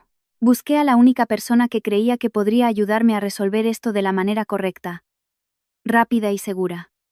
El señor Robles, director del departamento jurídico del grupo. La persona que había revisado mi perfil y firmado mi propuesta de ascenso. Marqué su número. Cuando contestó, no me anduve con rodeos. Dije una sola frase, con voz firme. Señor Robles, me han tendido una trampa, pero necesito su ayuda para tenderles yo una a ellos. Después de mi llamada al señor Robles. No pasaron ni 20 minutos antes de que me enviara la ubicación para reunirnos. Como un veterano del departamento jurídico, era un hombre de pocas palabras, pero cada una de ellas era sólida como una roca. Nos encontramos en una cafetería tranquila, lejos de miradas indiscretas. Apenas nos sentamos, me evaluó con la mirada y me hizo una pregunta directa. ¿Quieres que esto se calme o quieres zanjarlo de una vez por todas? No dudé. Zanjarlo, señor Robles. Ya intenté que se calmara una vez, y no me dejaron en paz. El señor Robles asintió levemente, sin hacer más preguntas. Sacó una libreta y me pidió que le contara todo de forma concisa y cronológica. Le entregué todo lo que tenía.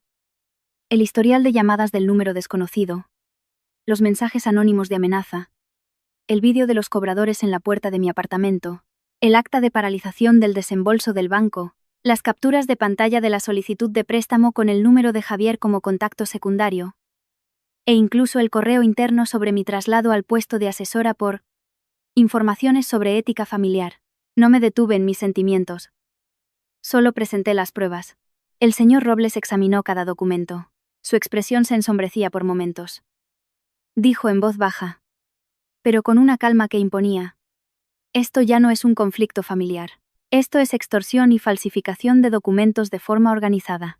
Hizo una llamada allí mismo, pidiendo al departamento de informática de la empresa que revisara el historial de acceso a mis datos de personal en el sistema. Dijo claramente: quiero saber quién ha visto su salario, quién ha descargado su expediente, quién imprimió su nombramiento y quién accedió a la información de su bonificación. Registren todo. Escucharlo me dio un escalofrío. No imaginaba que el departamento jurídico pudiera moverse tan rápido. Menos de una hora después, recibió una respuesta. Miró la pantalla de su teléfono, entrecerró los ojos y me preguntó: ¿quién es Laura Sánchez? Me quedé de piedra. Laura había sido mi antigua asistente. Una chica joven, inteligente y eficiente. Yo misma la había ayudado a progresar, enseñándole a hacer informes, recomendándola para cursos de formación. Dudé. Era mi asistente. ¿Por qué lo pregunta? El señor Robles fue directo. La persona que ha accedido y extraído tus datos de personal con mayor frecuencia durante la última semana es la usuaria Laura Sánchez. Sentí como si me hubieran echado un cubo de agua helada por la espalda. No quería creerlo, pero de repente todo cobró sentido. Recordé las veces que Laura me había preguntado sutilmente sobre mi sueldo y mis bonificaciones, preguntándome si sentía mucha presión como directora o si había cambiado de número de teléfono. Pensé que era interés, pero en realidad era sondeo. Robles continuó, con la misma voz monótona pero con palabras que pesaban. No solo accedió, sino que imprimió la resolución del nombramiento y el documento de la bonificación. Y hay indicios de que lo envió a un correo electrónico personal. Apreté los labios. Si era Laura, significaba que alguien dentro de la empresa estaba filtrando información a la familia de mi exmarido, ayudándoles a montar un teatro con una precisión milimétrica. El señor Robles hizo una pregunta más que me heló la sangre. ¿Laura tiene alguna relación con la familia de tu exmarido? Guardé silencio unos segundos antes de poder responder. Es una pariente lejana de la familia de Javier. Lo sabía. Pero no le di importancia. Pensé que la relación era muy distante. El señor Robles asintió, como si ya lo hubiera sospechado. Entonces, el círculo se cierra. Me quedé paralizada. Una persona a la que había ayudado a crecer profesionalmente resultaba ser el eslabón clave para apuñalarme por la espalda. El señor Robles expuso su plan de forma concisa y segura, sin una palabra de más. Para zanjar esto, tenemos que hacer que lo admitan ellos mismos. Una confesión de su propia boca es la prueba más difícil de refutar. Organizaremos una cita para una supuesta entrega de dinero, para que revelen su intención de extorsión. Pero ya me grabaron en la cafetería. Le interrumpí. El señor Robles respondió de inmediato. Una grabación unilateral sin un contexto claro no es suficiente para hundirte. Pero si consigues que admitan que les das dinero para que dejen de difamarte, que reconozcan que usaron el vídeo de los cobradores para presionarte, entonces ellos mismos se atarán la soga al cuello. Me indicó que debía hacer exactamente 3 cosas. Primero, enviarle un mensaje a Javier con un tono de rendición, pidiéndole el número de cuenta y una última reunión con su madre para que pensaran que mi miedo a perder el puesto me había doblegado. Segundo, elegir un lugar con cámaras de seguridad claras. Lo suficientemente privado para hablar pero no tan aislado como para que se atrevieran a hacer algo. Y tercero, él se encargaría de que hubiera testigos legales, como mínimo un representante del banco o un abogado, cerca, para confirmar la hora y el contenido principal de la conversación. El señor Robles me advirtió: no discutas, no te lamentes, solo haz preguntas para que ellos mismos se delaten. Escuché sus palabras, sintiendo una mezcla de nerviosismo y lucidez. Nerviosismo porque sabía que me estaba adentrando en un juego peligroso, y lucidez porque, por primera vez en años, no estaba sola en esta lucha. Cogí el teléfono y le envié a Javier un mensaje, tal como habíamos planeado. Cada palabra, cuidadosamente elegida para sonar sumisa pero no exagerada. Estoy agotada. Dame el número de cuenta. Haré la transferencia. Pero quiero ver a tu madre una última vez para hablar y que no queden malos entendidos. En menos de un minuto, Javier respondió. Tan rápido que supe que llevaba tiempo esperando ese mensaje. De acuerdo. Mamá está enfadada, pero si te portas bien, lo olvidará. Inmediatamente después, mi suegra me llamó. Su voz era suave, como si nunca me hubiera insultado. Así me gusta. que seas razonable. Así es la nuera que yo elegí. Si me hubieras hecho caso desde el principio, todo estaría bien. Las mujeres se distinguen por saber aguantar. Escucharla me revolvió el estómago, pero mantuve un tono sumiso. Sí, mamá. Solo pido verla para aclarar las cosas. Ella zanjó la conversación. Mañana nos vemos. Yo elijo el sitio. Colgué y miré al señor Robles. No dejes que ella elija, dijo él. Si elige ella, tendrá un plan. Me dio una dirección concreta. Una sala de té con cámaras bien visibles en la zona común. Una mesa lo suficientemente privada para hablar, pero con camareros entrando y saliendo. Y lo más importante, con una mesa al lado fácil de ocupar por alguien de forma casual. El señor Robles contactó con el banco para que un representante fuera a tomar el té a esa misma hora, con el objetivo de confirmar que la reunión tuvo lugar y tomar nota de las frases clave por si era necesario levantar acta. Después, cuando parecía que todo estaba listo, el señor Robles me pasó su teléfono. En la pantalla, un breve informe del departamento de riesgos de la empresa. Javier tenía una deuda considerable por inversiones fallidas, un flujo de caja negativo prolongado, y lo más aterrador, los bienes familiares ya habían sido hipotecados para conseguir liquidez. El señor Robles dijo en voz baja, pero cada palabra fue como un martillazo. Los 3.000 euros. Son solo para que puedan respirar mes a mes. Su verdadero objetivo es que firmes como avalista de sus deudas. Si lo haces, estás acabada para siempre. Miré la pantalla con las manos heladas. Así que no era solo codicia, querían que yo fuera su escudo. La persona que recibiera el impacto por ellos. Me enderecé en la silla. En mi mente solo había un pensamiento claro. Si mañana no les tendía una trampa, ellos me la tenderían a mí hasta el final. Y esta vez, no podía permitirme fallar. A la mañana siguiente, me preparé a conciencia, no para ir bien vestida, sino para preparar mi mente para no temblar, no ablandarme y... Llegué a la sala de té a la hora acordada, deliberadamente sola para que se confiaran. Pero en realidad, en una mesa contigua, el señor Robles ya estaba sentado, haciéndose pasar por un cliente normal. Otro hombre, vestido de forma sencilla y hablando poco, estaba en una mesa un poco más alejada. No los miré mucho. Solo un vistazo para tranquilizarme. Luego me senté en mi mesa y pedí un té caliente, con las manos apoyadas en el borde, como si estuviera a punto de firmar un contrato. Llevaba unos 5 minutos sentada cuando entró mi suegra, Carmen, caminando a paso rápido, con el maquillaje más cargado de lo habitual, y una mirada afilada, como si viniera a ajustar cuentas. Detrás de ella, venían Javier y Laura. Al ver a Laura, sentí como si me hubieran abofeteado el orgullo. Llevaba su habitual traje de oficina, pero sus ojos no paraban de moverse, claramente nerviosa. Mi suegra, apenas dejó el bolso en la silla, soltó una carcajada y dijo en voz alta, para que todos la oyeran. ¿Lo ves? Por muy dura que te hagas, al final siempre vuelves a mamá. Sonó como un grito de victoria, como si presumiera de que finalmente me había doblegado. Javier se sentó y, con un tono condescendiente, fue directo al grano. Transfiere los 40 millones al mes, y todo se acaba. No nos compliques más las cosas. Lo miré sin responder de inmediato. Puse mi teléfono sobre la mesa, con la pantalla hacia abajo, y dije con calma, siguiendo el guión que había ensayado toda la noche.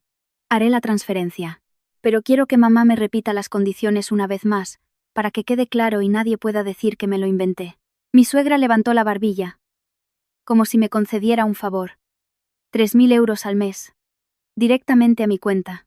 A cambio, yo hablaré con la familia y con tu empresa para decir que lo del cobro de deudas fue un malentendido.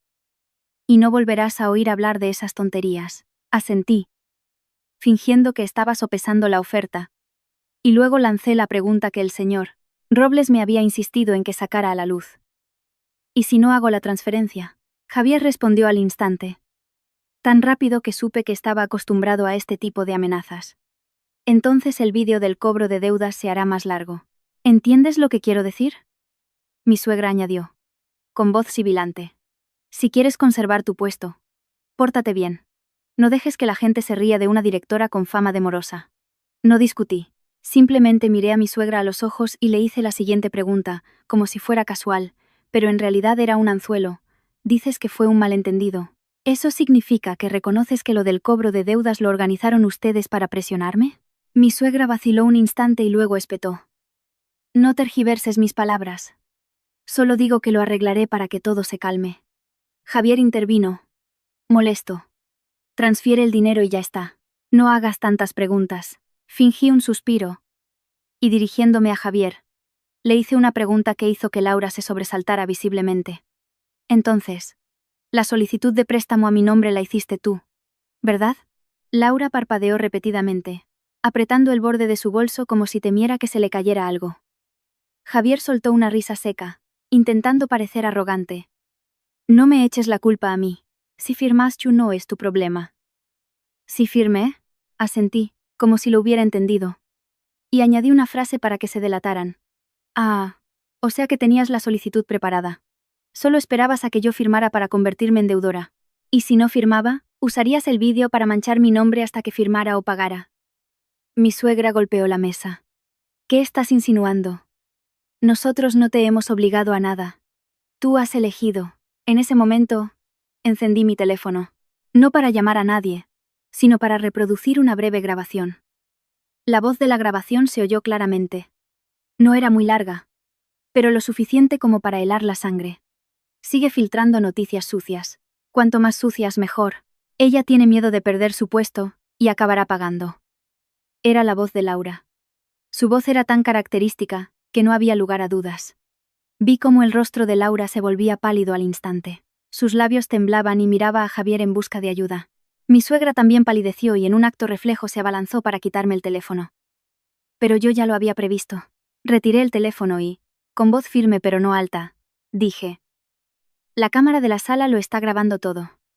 ¿Quieres quedar como una ladrona en público? Carmen se detuvo, con la mano en el aire, y luego la retiró. Su cara estaba roja de ira. Javier se levantó de un salto y gruñó. ¿Estás jugando sucio? Lo miré y respondí directamente. Sucio es quien prepara una solicitud de préstamo falsa. Sucio es quien envía a cobradores a tu puerta. Sucio es quien manda denuncias anónimas a tu empresa. Yo solo he grabado lo que ustedes han hecho. Laura empezó a tartamudear. Yo no. Solo. No pudo terminar la frase. En ese momento, el señor Robles se acercó. No montó un escándalo. Simplemente se paró junto a mi mesa, dejó una tarjeta de visita, y dijo con una calma que imponía respeto. Soy Robles, del departamento jurídico del grupo. Esta conversación ha sido registrada como prueba. Si continúan con sus amenazas, extorsión y falsificación de documentos, procederemos con las medidas legales necesarias. Mi suegra miró la tarjeta. Sus ojos temblaban. Javier se quedó rígido. Y Laura parecía a punto de esconderse debajo de la mesa. Mi suegra cambió de tono rápidamente. Una mezcla de ira y pánico. ¿Me has tendido una trampa? La miré fijamente y le dije la frase que llevaba años conteniendo. No. Solo he dejado que muestres tu verdadera cara. Dicho esto, mis manos permanecieron quietas sobre la mesa, sin temblar. Y en ese instante, supe que el juego había cambiado. Ya no era yo quien les suplicaba. Ahora eran ellos quienes tenían que empezar a pensar en cómo escapar de sus propias palabras y de su propia codicia. Después de mis palabras, el ambiente en la mesa se congeló. Mi suegra todavía intentó defenderse, pero su mirada hacia el señor Robles había cambiado por completo. Ya no había arrogancia, solo cautela. Javier se quedó en silencio, con los labios apretados, y Laura parecía como si le hubieran drenado la sangre, sus ojos se movían de un lado a otro, y apretaba la correa de su bolso con tanta fuerza que sus nudillos estaban blancos. El señor Robles no dijo mucho más. Simplemente se sentó a mi lado, sacó una carpeta con documentos y la colocó frente a Javier y mi suegra. Su voz era monótona, pero cuanto más monótona, más intimidante. Se lo diré directamente para no perder tiempo. Aquí tenemos 3 grupos de pruebas, señaló el primer documento. 1. Un registro de los mensajes y llamadas de amenaza enviados a la señora Gómez desde un número anónimo. El Departamento de Informática ha rastreado y verificado que este número está directamente relacionado con un dispositivo y una cuenta utilizados frecuentemente por la señora Laura Sánchez. Laura se sobresaltó. No. Yo no fui. Me tendieron una trampa. El señor Robles la miró directamente, sin alterarse. Una trampa que coincide con las horas, el dispositivo y los lugares de conexión de usted varias veces en una semana. Una coincidencia puede ser casualidad. Múltiples coincidencias no son accidentales. Pasó a la segunda página. empujándola ligeramente hacia Javier. 2. La solicitud de préstamo a nombre de la señora Gómez. En la sección de contacto secundario, figura el número de teléfono del señor Javier Martínez. Esta es una copia del banco, con sello y fecha. Javier intentó hablar, pero las palabras se le atascaron. Ya no podía sonreír. Lo miré y le hice la pregunta que llevaba queriendo hacerle desde la noche anterior. Dijiste que no sabías nada. Entonces, ¿por qué tu número está en la solicitud? Javier me fulminó con la mirada. Se habrán equivocado al escribirlo. Asentí con frialdad. Qué casualidad que se equivocaran con tu número y lo pusieran justo en la sección de contacto secundario. Mi suegra, a su lado, empezó a moverse inquieta. Sus labios temblaban como si quisiera maldecir, pero temía que cualquier palabra quedara registrada. El señor Robles pasó a la tercera página. La que hizo que Laura se derrumbara. 3. Las denuncias anónimas enviadas a Recursos Humanos se hicieron desde un correo electrónico temporal. Sin embargo, el dispositivo y la ubicación de acceso coinciden con los de la señora Bandos de Sarela Cursos Humanos. Laura Sánchez durante sus desplazamientos. Laura rompió a llorar, con la voz temblorosa. Me hackearon, de verdad. Alguien usó mi ordenador, yo no sé nada. Pero el señor Robles mantuvo su calma glacial. Un hackeo es complicado. Pero si el supuesto hackeo ocurre justo cuando usted se levanta de su escritorio, en los momentos exactos en que está en un lugar concreto, y se repite varias veces, eso no es un hackeo. Es una rutina. Mi suegra recurrió a su vieja táctica, intentando apelar a las emociones para desviar la conversación. Se llevó la mano al pecho y su voz se debilitó de repente, como si fuera a desmayarse. Yo solo le pedía a mi nuera un poco de dinero para mis medicinas. Soy una anciana. ¿Van a llevarme a la tumba? La miré sin una pizca de compasión. Solo cansancio. La interrumpí con una frase que la dejó sin palabras. ¿Qué medicinas? ¿Las de 3.000 euros al mes? ¿O las medicinas para pagar los intereses de sus deudas? Javier se giró bruscamente hacia mí, con los ojos inyectados en sangre. Habla con respeto. Le respondí secamente. Respeto es no usar cobradores de deudas y documentos falsos para extorsionar a la gente.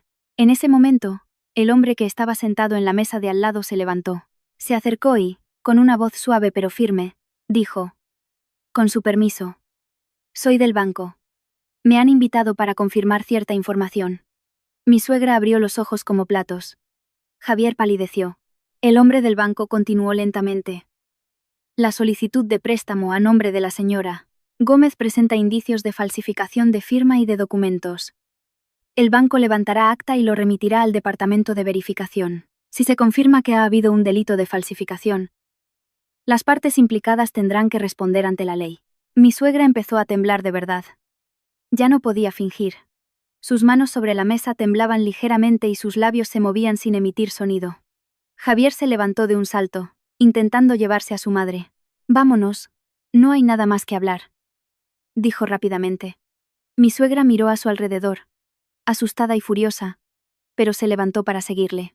Laura apenas podía mantenerse en pie, con los ojos enrojecidos y la cabeza gacha. No los detuve. Solo dije, con voz firme, para que entendieran que ya no podían amenazarme. Váyanse si quieren. Pero hoy mismo enviaré todas las pruebas a la empresa y al banco. Si recibo una sola llamada más de un cobrador, o un solo rumor falso, llegaré hasta el final. Llegaré hasta el final. Mi suegra se giró, intentando salvar un poco de su orgullo. ¿Pretendes arruinar a mi familia? La miré directamente. No. Solo impido que tu familia me arruine a mí. Javier tiró de su madre con fuerza y salieron.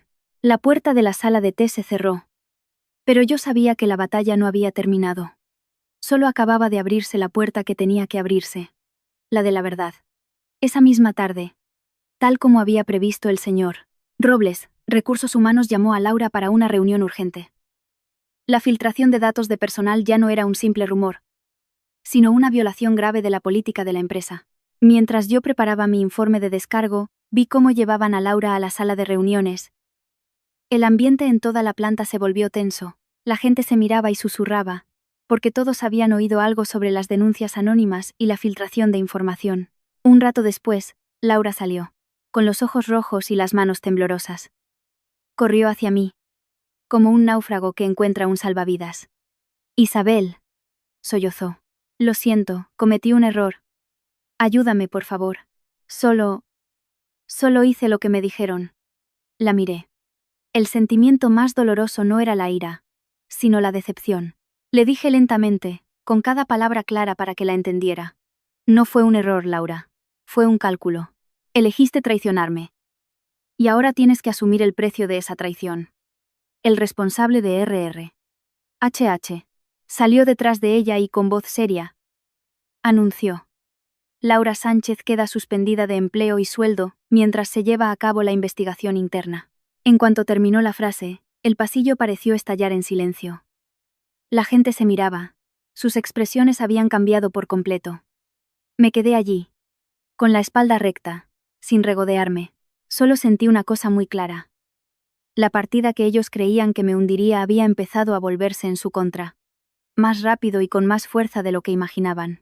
La noticia de la suspensión de Laura se extendió como la pólvora.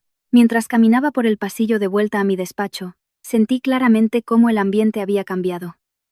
Las miradas que antes me juzgaban ahora estaban llenas de curiosidad. Algunos incluso me miraban como si quisieran preguntar qué estaba pasando realmente, pero no le di explicaciones a nadie. Simplemente, continué con mi trabajo en silencio, porque sabía que cuantas más palabras dijera, más fácil sería que las tergiversaran. Estaba en medio de una tormenta, y un solo paso en falso podría derribarme de nuevo. Esa tarde, cuando salía hacia el aparcamiento, una mano me agarró con fuerza la muñeca. Me giré bruscamente y me encontré con Javier. Tenía la cara roja y los ojos desorbitados, como alguien acorralado. Ya no tenía esa actitud de superioridad. Su voz era una mezcla de rabia y resentimiento. ¿Quieres verme muerto? Ya estás satisfecha, ¿verdad? Lo miré directamente, sin apartar la vista y sin temblar. Le respondí con una calma que parecía sacada de un manual de contabilidad. Tú cavaste tu propia fosa. Yo simplemente me negué a saltar contigo. Javier apretó los dientes y me arrastró a un rincón más oscuro entre dos filas de coches, como si temiera que alguien nos oyera. Y entonces, por primera vez, soltó todo, revelando su verdadera cara, cruda y desesperada. Me contó que había perdido una fortuna en inversiones, que había seguido los consejos de otros y que, cuanto más intentaba recuperarse, más se hundía. Las deudas se acumulaban, los acreedores lo acosaban a diario, a veces incluso se presentaban en casa. Su madre, aterrorizada, había hipotecado la casa para conseguir algo de dinero, pero cuanto más lo intentaban, más se ahogaban. Javier hablaba rápido, con la voz rota. ¿Crees que mi madre quería los 3.000 euros por orgullo? No tenemos ese dinero. Estamos acabados. ¿Lo entiendes? Me quedé quieta, escuchando. No por compasión, sino porque por fin entendía por qué habían actuado con tanta locura. No solo eran codiciosos. Estaban al borde del colapso. Pero la frase con la que remató su discurso me dejó helada. Eres directora. Firma un préstamo a tu nombre para ayudarme. Solo necesito tu firma, y todo volverá a la normalidad. Lo irás pagando poco a poco, como si salvaras a la familia una vez más.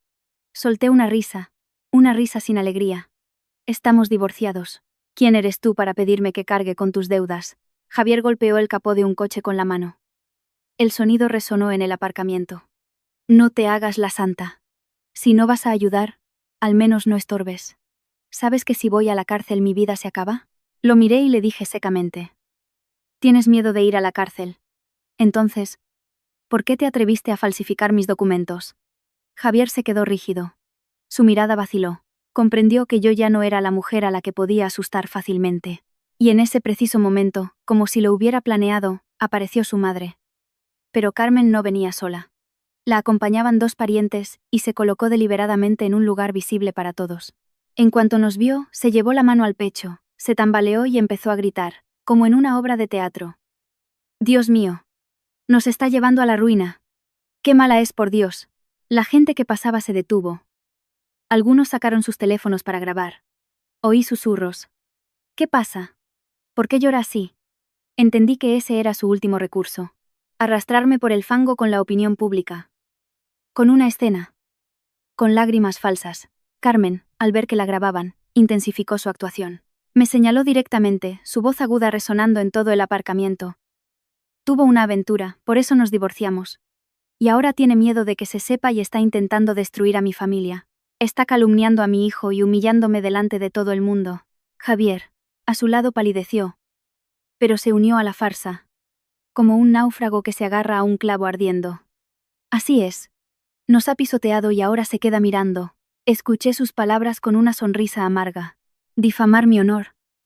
El mismo método de siempre. Si no podían ganar con la razón, ganarían con el ruido. La gente empezó a congregarse. Cada vez más teléfonos en alto. Algunos me miraban con desconfianza. Otros miraban a mi suegra con lástima. Sabía que si me ponía nerviosa, si gritaba de rabia, me convertiría en la nuera insolente, en la mujer culpable que se delata a sí misma.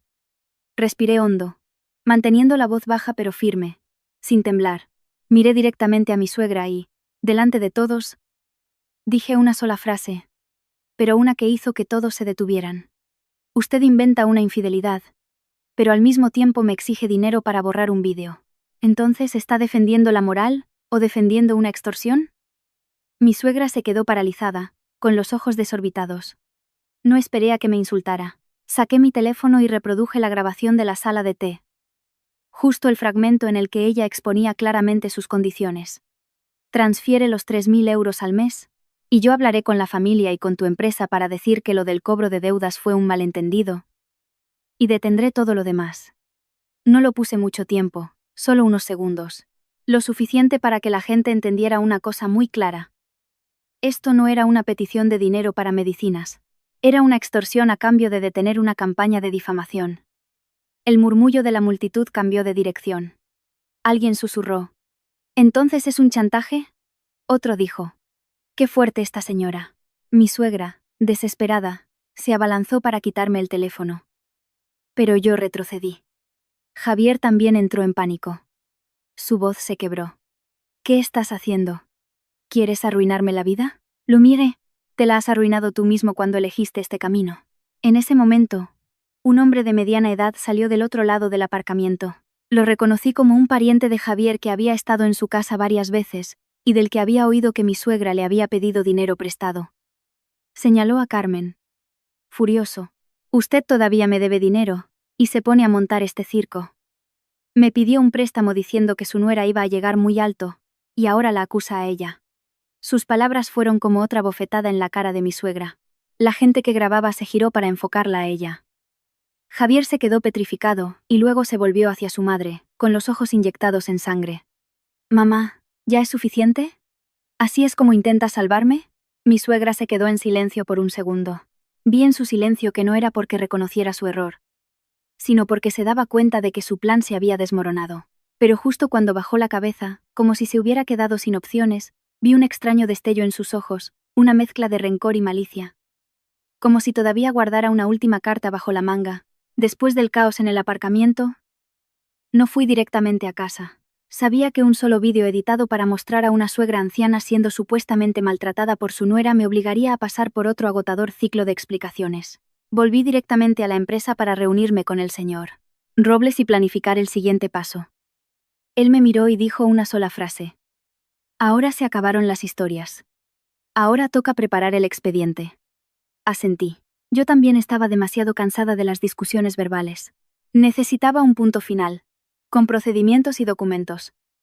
A la mañana siguiente, la empresa convocó una reunión urgente. Entre los asistentes estaban HH, el departamento jurídico, un representante de la dirección regional y otros departamentos relevantes. El motivo era escueto.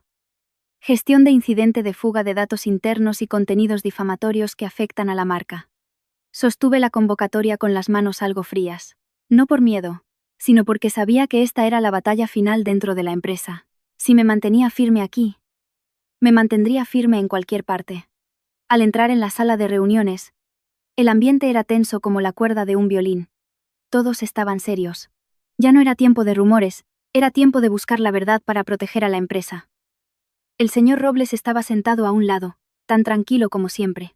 Yo me senté con la espalda recta, con una carpeta de documentos preparada y ordenada cronológicamente. Me dije a mí misma que no iba a llorar, ni a lamentarme, ni a pedir compasión. Solo iba a presentar pruebas. El director regional abrió la reunión, preguntándome directamente. Señora Gómez, exponga de forma concisa la secuencia de los hechos. Limítese a los acontecimientos y las pruebas. Asentí.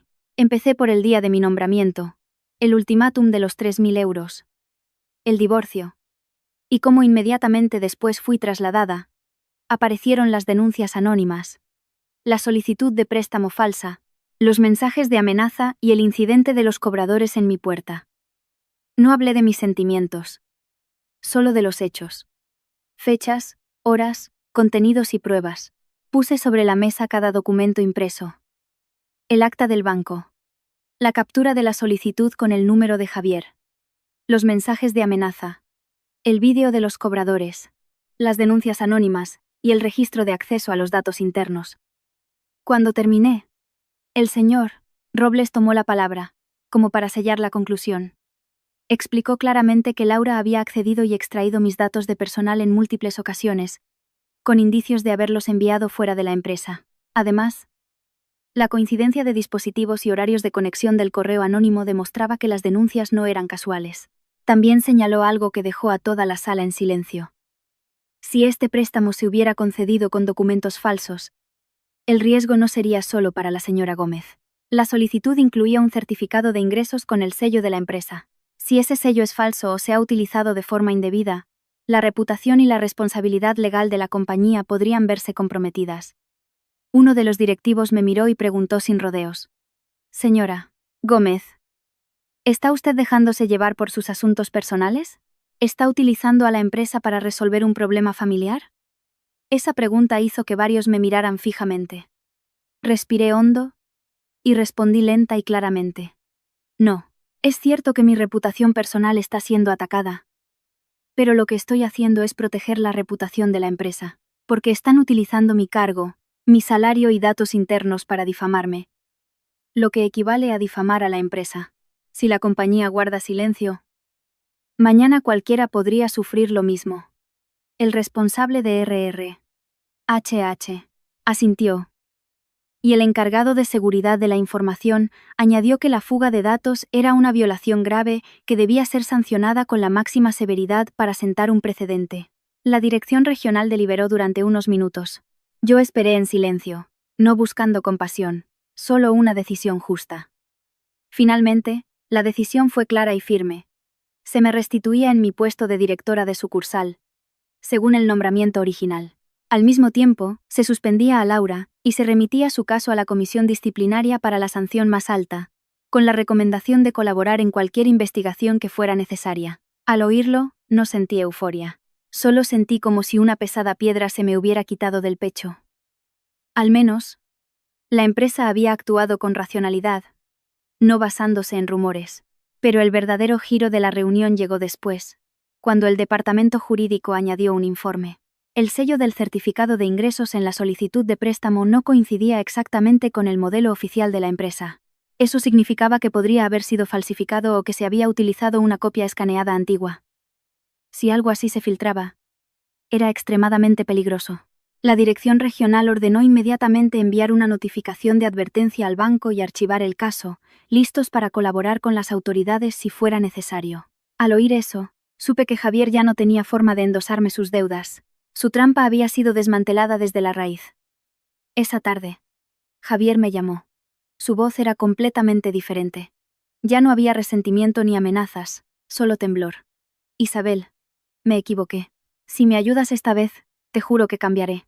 Guardé silencio unos segundos, y luego le dije la única frase que tenía guardada para él. Tú una vez me diste a elegir entre el dinero y la familia. Ahora me toca a mí, la justicia o el afecto. Colgué. No por crueldad, sino porque sabía que ayudarle una vez más sería atarme de por vida. Pensé que con eso todo terminaría. Pero mi suegra no se rindió. Se presentó en la entrada de la empresa, montando un escándalo y exigiendo ver a la dirección. Se plantó en medio del vestíbulo y empezó a insultarme, llorando y gritando. Es mi nuera, tiene que obedecerme, se atreve a destruir a mi familia. Los recepcionistas estaban alarmados. La gente se paraba a mirar. Los guardias de seguridad le pidieron que se fuera. Pero ella se puso aún más agresiva, golpeando el mostrador como si quisiera romperlo. Pero esta vez, nadie le tuvo miedo. Los guardias la acompañaron firmemente hasta la puerta. Yo, desde mi oficina, miraba hacia abajo. Mientras la sacaban, ella seguía gritando. Miren lo que hacen. Es mi nuera. Y en ese preciso momento, salí junto al señor Robles, con mi traje de oficina y mi tarjeta de identificación de directora bien visible. Carmen me vio y sus gritos se apagaron. Su mirada pasó de la furia a la confusión. Y luego al miedo. Por fin entendió algo que nunca había querido entender. Yo ya no era la nuera a la que podía gritarle en la cocina. Estaba en una posición donde mi voz tenía peso, y sus juegos sucios ya no tenían cabida. Una semana después de la reunión de urgencia, todo siguió su curso. Laura fue oficialmente despedida. La empresa remitió su expediente al departamento jurídico, para esclarecer su implicación en el acceso y difusión ilegal de datos. No me alegré al saberlo. Solo sentí lástima por una joven que había hipotecado su futuro por un cálculo erróneo. Javier ya no tenía esa actitud desafiante. Los acreedores lo presionaban más. Y el banco le citó para declarar sobre la solicitud de préstamo con indicios de fraude. El señor Robles me comentó que se había solicitado una declaración oficial a las partes implicadas. En ese momento entendí que la gente solo siente miedo cuando interviene la ley. Mientras creen que pueden encontrar un resquicio o amenazar, no se detienen. Mi suegra también se quedó sin escenario. Los parientes que se habían sentado con ella en la cafetería empezaron a darle la espalda. Quienes le habían prestado dinero la llamaban para reclamárselo. Oí de pasada, a través de un conocido, que tuvo que ir de casa en casa dando explicaciones, pidiendo plazos. El orgullo que había mantenido durante años ahora se le venía encima. Y esa noche, al llegar a mi apartamento después del trabajo, oí unos golpes insistentes en la puerta. No eran golpes educados, sino apremiantes, una mezcla de pánico y miedo. Ya no llevaba su ropa impecable ni su maquillaje cuidado. Tenía el pelo revuelto, el rostro demacrado y los ojos enrojecidos. En la mano llevaba una pequeña bolsa, como si se hubiera preparado para irse a algún sitio, sin saber a dónde. Me miró durante unos segundos y de repente se arrodilló.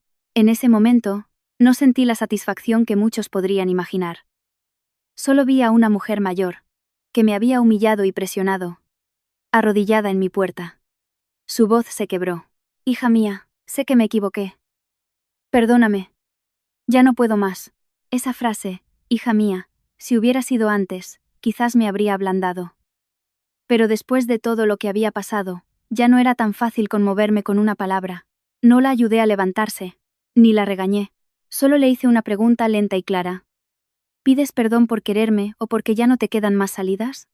Se quedó sin palabras. Mi pregunta pareció arrancarle su última coraza. Tardó un rato en poder hablar, con la voz ronca. Porque fui codiciosa. Pensé que eras un cajero automático.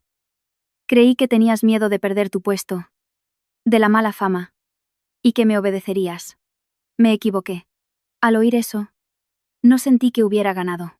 Solo sentí tristeza. Tristeza porque, durante todos esos años, a sus ojos, yo no había sido su nuera, sino un árbol que se tala cuando se necesita, que se exprime cuando conviene, pero del que nunca se piensa que también puede sentir dolor. Detrás de ella, vi a Javier de pie en el pasillo, con el rostro pálido. Ya no había arrogancia ni amenazas en su expresión. Se acercó unos pasos, y dijo en voz baja. Isabel, lo siento, sé que me equivoqué. Lo miré.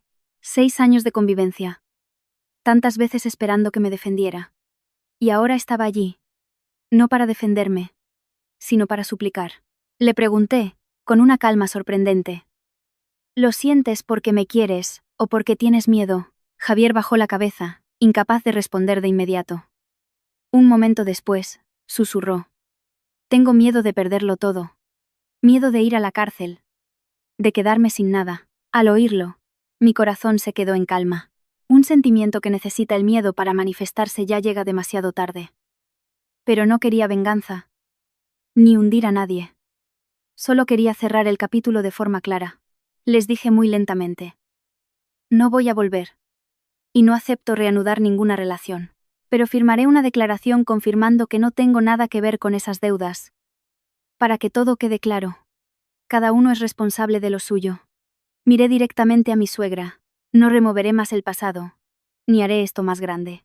Pero a partir de ahora, usted y su hijo deben detener cualquier acto de difamación o acoso. Si recibo un solo mensaje más, o si alguien más se presenta en mi puerta, no me quedaré callada. Carmen asintió repetidamente. Las lágrimas corrían por sus mejillas. Javier también asintió. Sabía que las promesas hechas en la desesperación no siempre son fiables, pero al menos ahora entendían los límites. Miré a mi suegra y le dije algo que había meditado mucho. El mayor sufrimiento de una persona no es la falta de dinero, sino la falta de gratitud. Usted se ha hecho daño a sí misma, a su hijo y a toda la familia. Si hubiera sabido detenerse a tiempo, quizás todo habría sido diferente. Pero no dije más. Sin reproches, sin sermones. Cada adulto debe pagar el precio de sus propias lecciones.